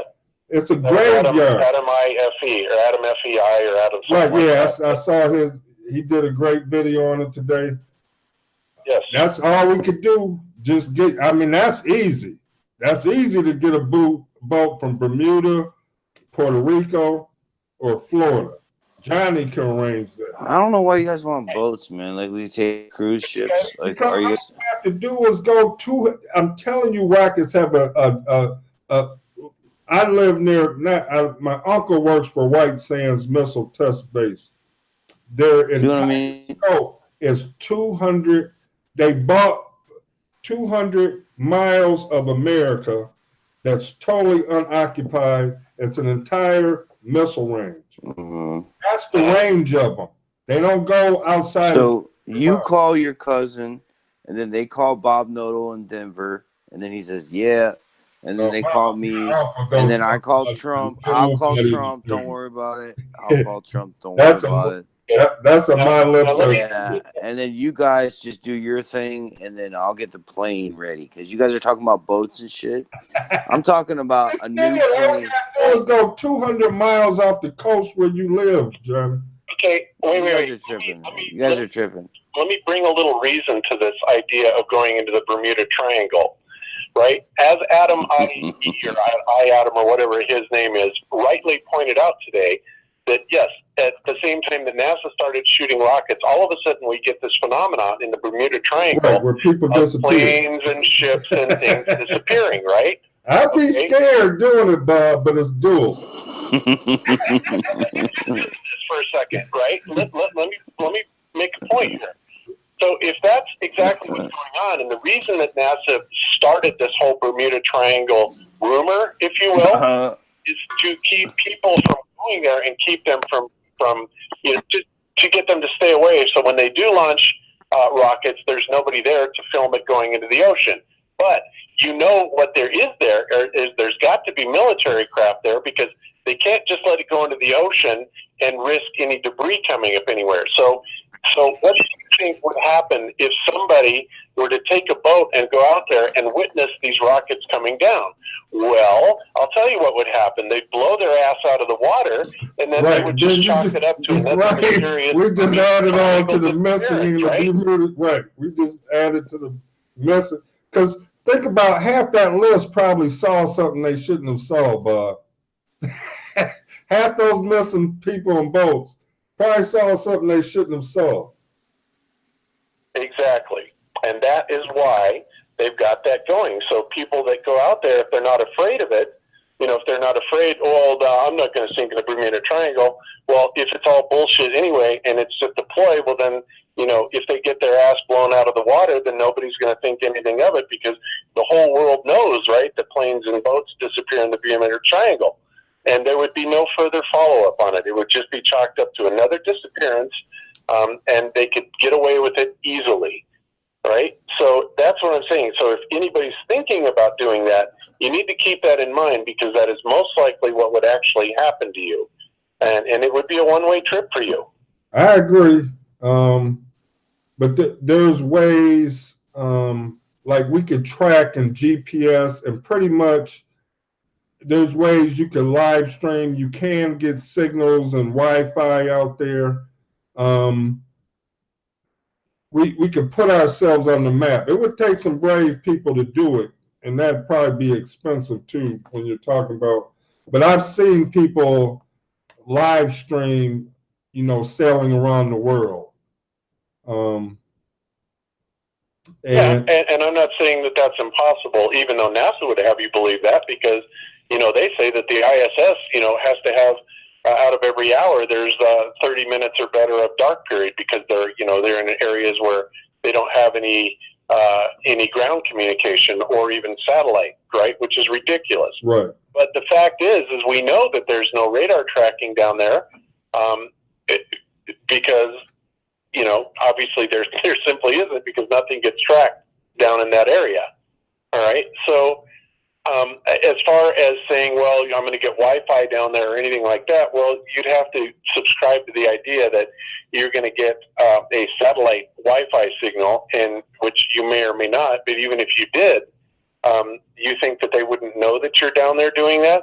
So, right. Yeah, it would be exceedingly difficult, to say the least, especially when the government is the one that is in control of all of this. Right. I'm still going to the North Pole. I think that's my plan A. My plan B would be Bermuda Triangle. Then my plan C would be Johnny's, but they're definitely not letting you over. Well, we could go to the North Pole too. I mean, we can study the North Pole. Yeah, that's doable. I'm telling you, that is a fun. And it's so. Doable. What about the most realistic idea there is, but it would almost certainly have to be done by boat. And I'm not saying it's impossible. At least it's possible because there are boats up in that area, and I think it might even be possible to do that. But yeah, because you could do fishing charters up there. I mean, do you believe in that ring of ocean that goes around Mount Meru? I do. I absolutely do. As Mercator depicted it, I do believe it's that way. I do too. I believe it's that way too. And I think there's all type of fishing charters, getting something reasonable to put some dog sleds on, because they do that. They go up there fishing and seal hunting. So, I mean, we could do it under a camouflage of, we're just hunting for seals or a polar bear permit. And we don't have any care in the world to do that, but get those Inuit Indians and be like, show us the secrets up here. And then once we get on that land mass, we're good to go. Yeah, I think it'd be awesome. There was a guy, Devin Maggi, that attempted to do that, and unfortunately they ran out of money. But they gave it a shot, didn't get very far, wound up coming back to the U.S. Did they get over the water? I honestly don't know where they got to, but the thing that really disturbed me was they said, okay, yeah, we're going to go up there and we're going to take sailing lessons. It's like, really? Sailing lessons? Navigating those dangerous and that treacherous of water, sailing lessons isn't going to cut it, man. You are going to have somebody that is a seasoned professional right. even try and attempt that. So I thought, Bob, it's like, are you guys nuts? What is that girl? The girl that tried to go through Antarctica. There was a female.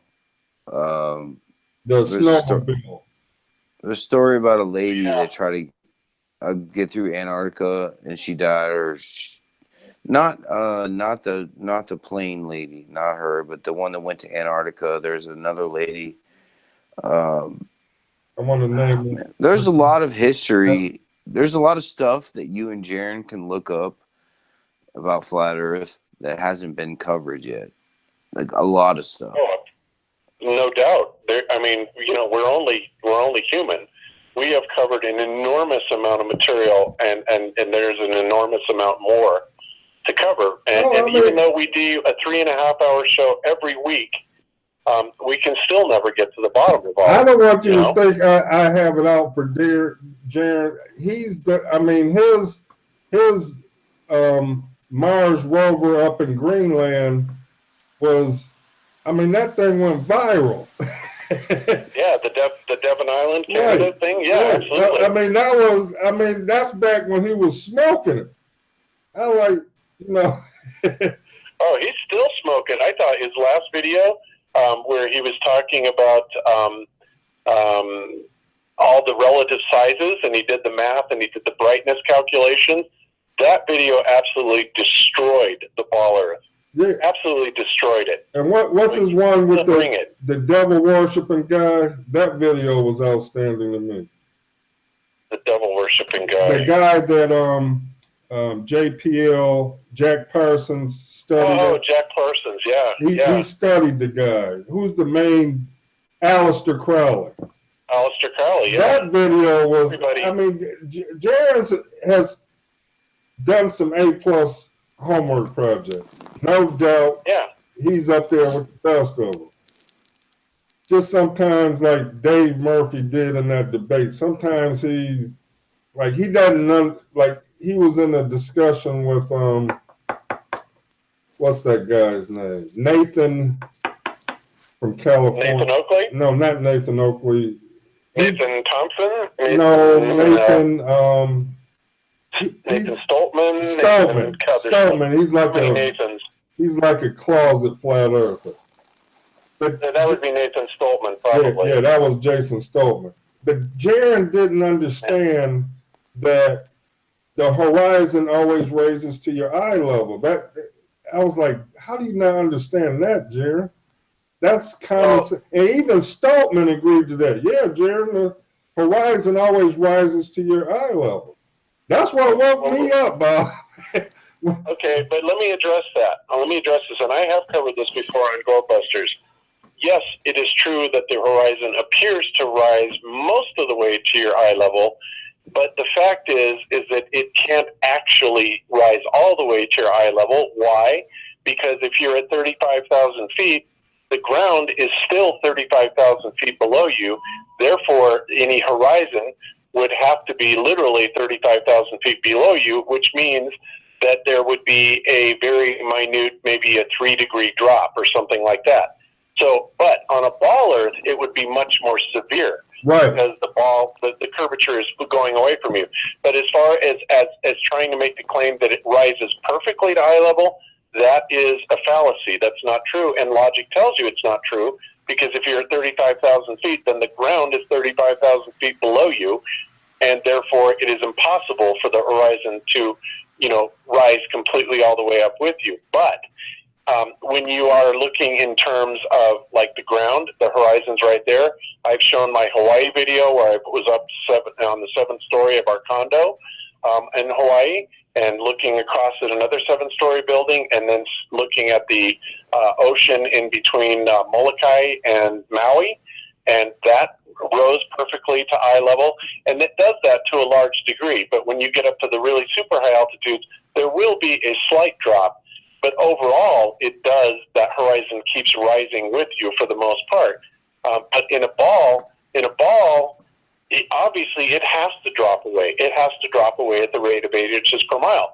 So if you're looking and you see 100 miles off into the distance from your 35,000 foot aircraft, that means that there is another 7,000 feet of curvature below you that horizon would have to drop, and it's not doing that, right? So Right. It's semi-accurate to say that the horizon rises to eye level. Generally true, but not in the strictest sense, because it can't be, right? Right. It's still 35,000 feet below you. Right. So, and that, of course, the Globers will attack that, saying, well, it's ridiculous. You can put an app on it. And yeah, you're right. Absolutely right. But there's also other factors involved. Like P-Brain just released a video showing that the aircraft glass itself, because of its refractive properties, actually does drop that horizon line. So, it's somewhere in between there. But, I can also tell you that as a pilot, when they teach you how to fly an airplane, the first thing they say is pick a point on the horizon, put the nose of the aircraft on it, and fly towards it, and you will remain at a straight and level flight. And that's absolutely true. So, there's good arguments to be made both ways on that. But what conveniently gets dropped is that, look, on a ball, it's going to drop away exponentially. And when you can start seeing 500 miles away, like on some of these recent infrared videos that I mirrored, and a lot of people are talking I saw about. those. I saw those. We're talking now about tens, 20s, dozens of miles of drop in the horizon that should be there, and that is not happening, right? So, there's always that side of the argument that people aren't bringing up. If the Globers come back and say, well, it's not rising to your eye level all the way. It's like, yeah, but it's also not dropping off by hundreds of miles or dozens of miles, when it should be on a ball Earth. That's the counter argument to that, and very few people actually make that argument. I agree with that. Well, there's a lot of flat earthers that are recognizing like this no trees on a flat Earth, and then drinking your own pee. A lot of people want to know: did you drink Patty's pee, or are you guys drinking pee? Just the idiocy of that question alone ought to tell you the mentality of the people that asked it. Did I drink Patty's pee? Really? Yeah. Honestly, Yeah. Is that even a legitimate question? Of course I didn't. Are you into urine therapy? My own pee.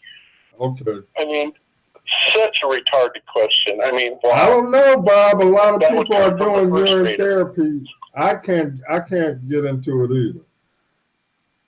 That's Me too much either. of. It's like, you can have all the medical benefits in the world, but you ain't gonna catch me doing it. I think that's gross. Right, that's a hard one for me to get on.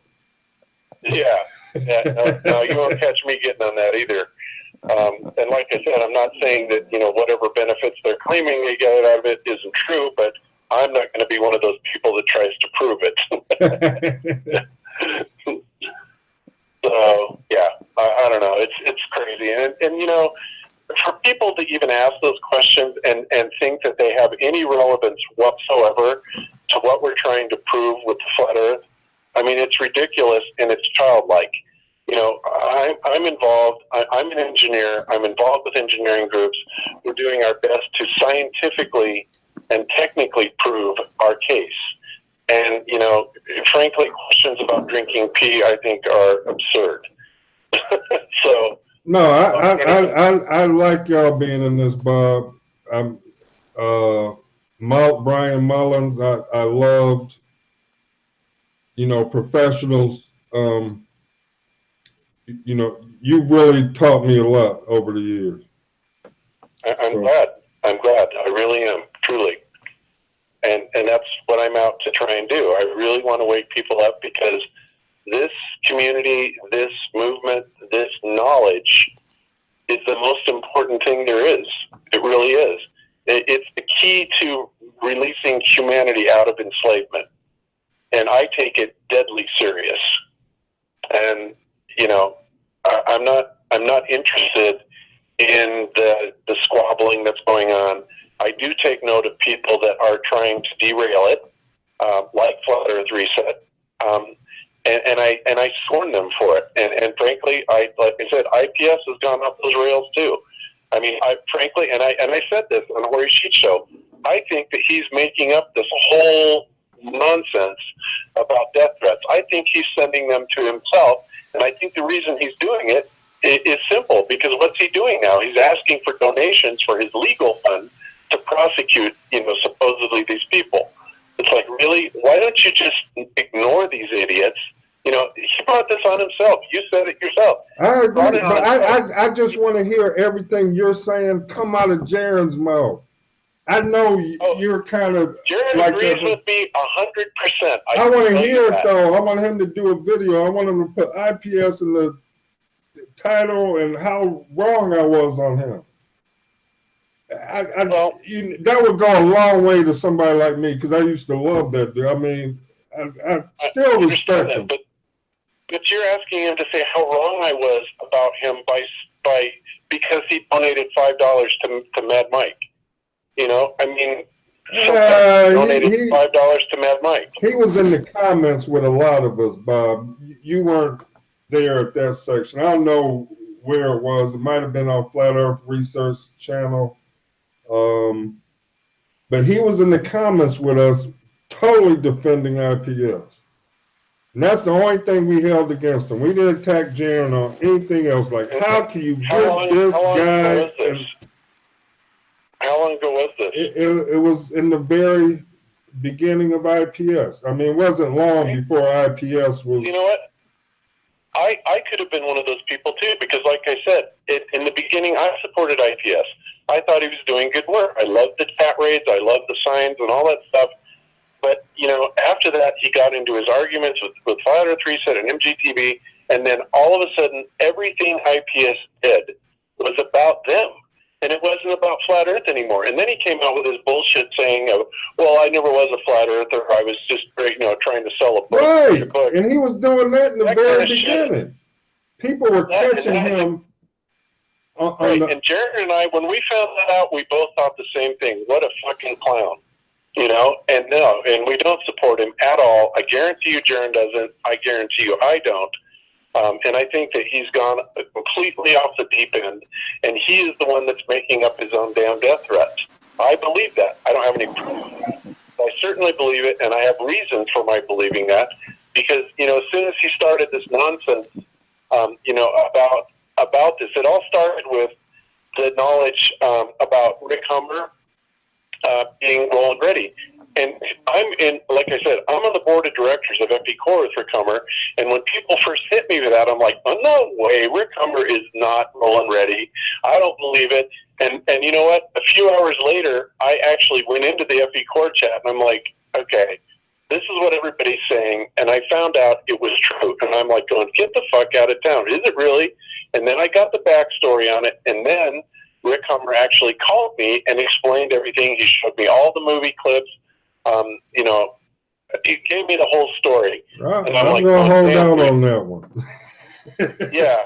Yeah, and so I mean, and so what IPS and his minions were doing is they were coming in and saying that I was lying and I knew all about it, and I didn't. I really didn't know about it until that one journalism show, and and that really kind of pissed me off because all of his minions were saying "fuck you, Bob, you're an asshole, you're a liar," and all this stuff, and it's like whatever. I didn't know about it, and even if I would have known about it, I certainly would have said it.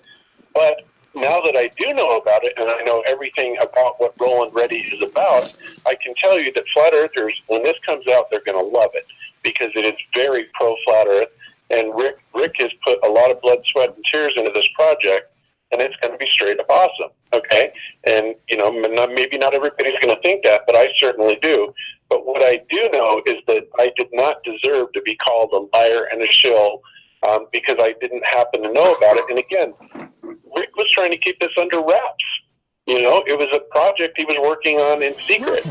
And it won't be, and he will explain everything in about 2 weeks. I wish they would have just brought it all out at once. How that came out looked kind of, it was so hokey. He was the one that put it out. He put out the clip of him interviewing Neil deGrasse Tyson. I agree with that, but Mark Sargent made it mainstream. He was able to do that. But Mark Sargent put it mainstream to us. So you have to look at it from our shoes. We log on, Mark Sargent has this Rolling Ready. What's that all about? Everybody's tuning in, and my stomach and jaw just drops. I'm like, what kind of shillery stuff is this? Like, why are they doing this? This is going to make a mockery of the thing. Now, like you're saying, if it all turns out in the end to be a nice sequence, I'm cool with that. I have no issues with it whatsoever. I was real nice with Rolling Ready. I mean, we were cracking up because what I was saying was funny. Well, what I was thinking was like, why did you choose Math Powerland? Because Math Powerland already has connections to a comedic, MTV source, but then you choose Rolling Ready instead. Like, it seems to be this compartmentalization within the Flat Earth top brass, as Validation Boy would say. Yeah, again, us so-called top brass had no idea that this was even happening. I had no idea. And frankly, I don't blame Rick for not telling people. And if Mark was saying that, was denying it, it was probably at Rick's request because he's simply trying to work on a project. And of course, like I said, it's all going to be revealed at the Canada conference in Edmonton. Rick is going to tell the whole story about what it's about. You're not going to get to see it yet because it's still a work in progress. But he's going to talk about all that. He was never out to deceive anybody. And frankly, what he works on is his business, and nobody has any business saying, "Oh, you're trying to shill us," and there's all kinds of fuckery going on. I get that, Bob. I'm gonna listen to what you. I'm holding out to see how this plays out, but how it played out earlier was not a good look. It rubbed a lot of people wrong. Not just me and Johnny and other people. It rubbed a lot of people wrong. Even on that call-in show, there was a lot of people that aren't in our inner circle that were also, they didn't like that. Right. So it rubbed a lot of people wrong. I get that. But does that mean automatically that he is then automatically a shill that's out to do the community harm? No, that's an assumption that you guys jumped to. No, I actually like him because I like him because he's very funny to me. I like his personality. I really appreciate you, Bob, coming on and defending your friends. I really do. Like, it takes balls. You got balls, buddy. And well, and all I'm doing is telling you guys the truth. And by the way, to answer the question, there's a Jovan McCaddy in your chat that says IPS. I think IPS even called your wife a tranny at Globebusters. No, IPS did not call my wife a tranny. And in fact, he defended Cammie against the guy that did the transvestigation on her, saying that it was completely getting out of hand. Bob, let me cut you off there. There's two IPSs. IPS has said something nasty about you, Jaron. He is so two-faced. You just have to catch the show that he does it on, copy it before he erases it. But he's out there saying he is a flat earther. He was never a flat earther. This is always silly. He was sitting there to psyop it. He does all. So nothing that he could have said any and all of that. And like you said, come up and defend it. He wants to show two sides. But, you know, that's what's so evil about him. He's just this creep.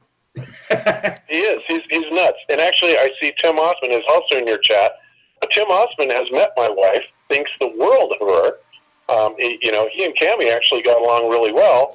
And Tim Osman knows full well that, he was also in the chat of that transvestigation video. And I'm sure he knows all about it, that IPS did that. But as far as IPS then making another hangout and saying that Cammie was a tranny, well, that's absurd. Because, and I don't doubt that he did do that. But that's, it's bullshit that he did do that, if he did do it. Because he's met Cammie. We have talked on several occasions. He knows that, Jesus, she is not a transgender. And if she was, how would our 3 kids have gotten here? That's absurd. Well, I think IPS is, if anybody brought up and trans IPS. Hey, Bob, you must know. I can't believe you even came on or you even answered the phone, but you must know to take things lightheartedly in this thing, because you put your life out there, so you have to have some kind of ego protection. You know what I mean? Like, man. That comes with the territory. And yes, I don't like to be called an idiot and a shill and a moron and all this stuff, even by flat earthers. I've been sitting here watching a lot of the comments in your chat. I don't like to have that said about me, but you know what? I am out here promoting what I believe in, and as Tim Osman knows full well, and he's talked to me, even though he thinks I'm completely full of shit, he knows that I fully believe in what I am promoting here, and I do. And I have pretty much dedicated a large part of my life to this. I think Tim Osman's a cool dude when he wants to be, and he could. He is. You know what? Here's the thing. When I met Tim, he's actually a nice guy. He is. You can't help but like the guy. I don't like the way he does business as far as trying to prove his model. I didn't ever approve of him sniping hangouts. And there's a lot of things that I don't think he does. But as a person, he's not a bad guy. He's really not a bad guy. And I hung out with him. I met him. And I think there's even a level of respect for Tim, on some level. And I know he has a level of respect for me too. But we're obviously on opposite sides of the fence, and things do get heated. But as far as the guy himself, I don't really hold anything against him personally. Not a bad guy. We're just on the opposite sides of the fence, and he is just as adamant and as passionate about his defense of the globe as I am in persecution of it or prosecution of it. So I get that. Yeah. And everybody always says he's a closet. He's done more for flat Earth than anybody. So well, I don't have nothing bad to say about Tim Osman. Plus he's kind of a cool guy. He came on Johnny's show one time. You remember that, Johnny? Yep. Yeah. When he sniped us. Yeah. Oh no! Did he snipe y'all that night? Yeah, he sniped us, man. No, he came on the show to talk. I'm not talking about in the chat. He was on the show. You don't remember that? Oh, I probably wasn't on it. But he didn't porn bomb. At least he didn't porn bomb us, yeah.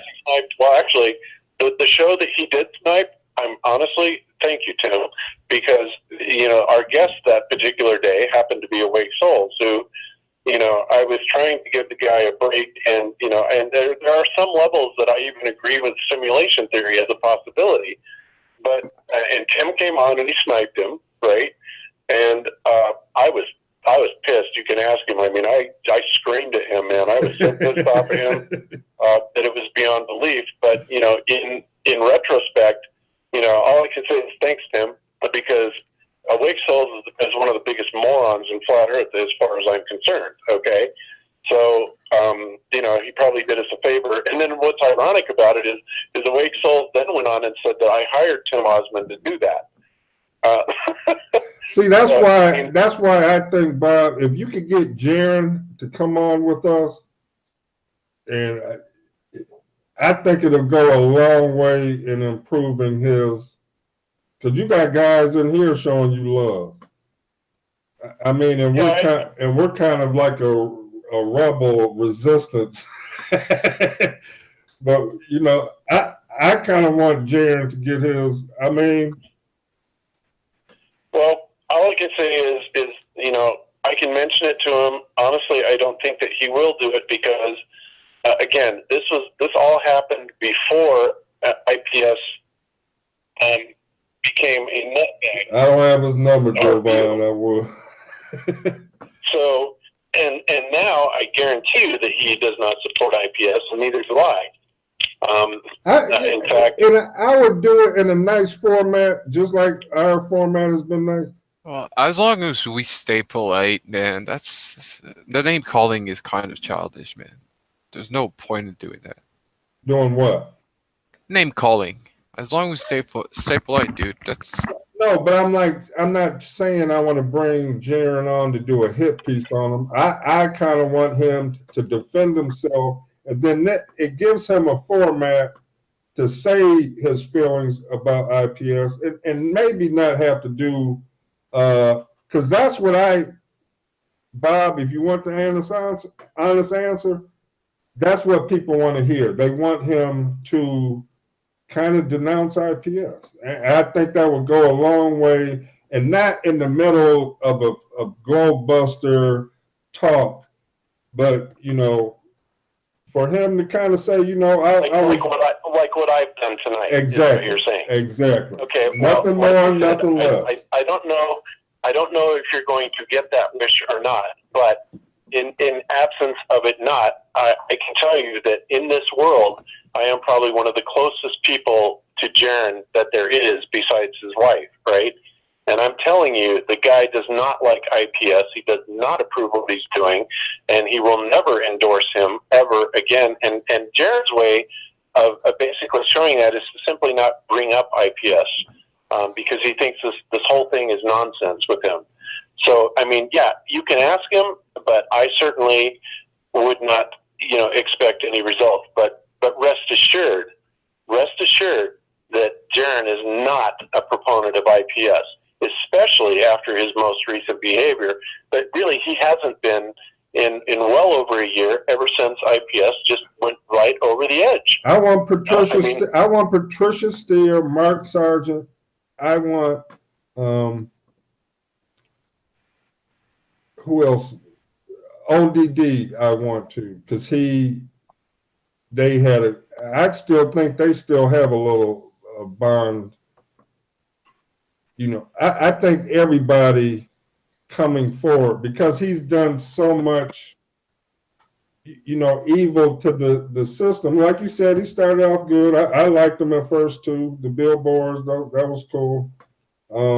Positive attention. I agreed on him. And with chat rates. It was awesome. It was awesome.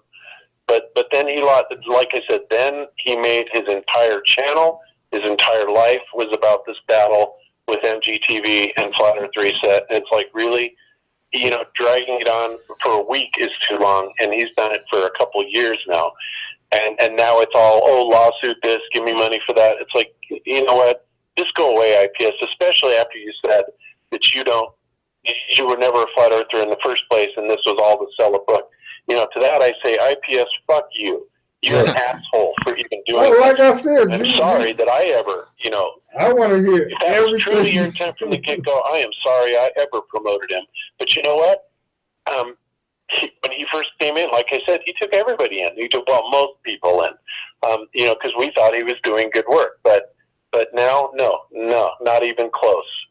Oh yeah, he's given me death threats, and not only like MGTV and other people. It's a bunch of us. He just gave us death threats. Yeah, he's been nasty to just about everybody. Yeah, he said, "Oh, he's gonna take me to court and sue me." Oh, yeah, okay, right. Yeah, He I mean, can come to Canada. put that out there, Bob, to Jared. Like I said, I think it would do him more good than answer questions that we would have. Well, maybe, but you know what? The way Jaron does good is he does good flat Earth work. That's what he does, and frankly, he doesn't want to get into the drama. He thinks, Jaron and I have this mutual thing. I think he's nuts for dealing with Red's rhetoric and even talking to him or even going on Non Sequitur show. I hate it when he does that. And conversely, he's not really happy that I will get down in the mud and, go after people that I think are full of shit, like Flat Earth Reset or IPS or Antonio Subarats or anybody that's doing stuff like that. I don't think it's right of what I think these people are doing, or even Eric Dubé, for that matter. I mean, Eric Dubé calls everybody a damn shill. We're shills, I'm a shill, Jaren's a shill, everybody's a shill that's not on board with IFERS, right? And all you have to do is go look at those IFERS boards, and, he even attacked my wife, for trying to come up with an alternate model, and it had more than 2 poles because she was trying to match magnetic patterns. So, no, you're a shill and you're just trying to confuse the newbies. And it's like, you know what? We're not making this map for the newbies. We're trying to understand something. But he blatantly attacked her for that. And, to that, I look at him and it's like, okay, so if everybody's a shill to you except your little yes men group, just like IPS, then, to me, you're a shill. And honestly, I don't like Eric Dubé at all for that very reason. Granted, he's done some great flat Earth work, but he has done more to cause dissension and problems in this community than anybody I know. Honestly, 10 flat Earth resets couldn't do the damage that Eric Dubé has done. And unfortunately, Antonio Subarats, I think, is going down that very same road. And I have my reasons for that, and there's a whole thing that's been going on recently. I'm not going to talk about it, but Antonio needs to pull up, I have defended Antonio. I have, lost friends, as a result of Antonio. And now Antonio has attacked me. Isn't him and Jaron still very cool? Between me and Tesla's Apple and all this shit. It's drama, right? It's drama. It's non-productive. It's bullshit. But these are what psychopaths and narcissists do, is they have to make it all about them, right? Antonio, unfortunately, makes all these videos, and he blasts like Karen B or Candy, about her relationship with Vincent P. It's like, this shit is none of his business, and it really doesn't matter. He's currently attacking myself and Mike Kavanaugh over an argument that we had with Richard Blades, Tesla's Apple, which again had nothing to do with him, but he's telling everybody, well, Bob's questionable, he's probably a shill, and rest assured it's going to escalate, and you will see this happen. And frankly, at this point, I really want no more part of it. These are the kind of people that are destructive to Flat Earth and that are causing the problems. If it wasn't for Eric Dubé, all of this shit with Mark Sargent and Patricia Steer probably never would have even happened in the first place. And then, of course, Eric Dubé also went after Jaronism right after that, promoting this bullshit about him, scamming people out of Bitcoins, which is an absolute lie. And the story behind that is that he was trying to help the guy that got taken advantage of by this Moriarty guy and all this stuff. So, again, these are the people that I absolutely find reprehensible. I thought Jaron and Antonio were still tight. No, not anymore. Okay. Well, they're not. It's not that they're tight. And like I said, Jaron stays out of it, but Jaron does not approve of what Antonio is doing. He certainly hasn't opened up any war with him. But again, the way Jaron deals with people like this that go rogue is he simply ignores them. I don't.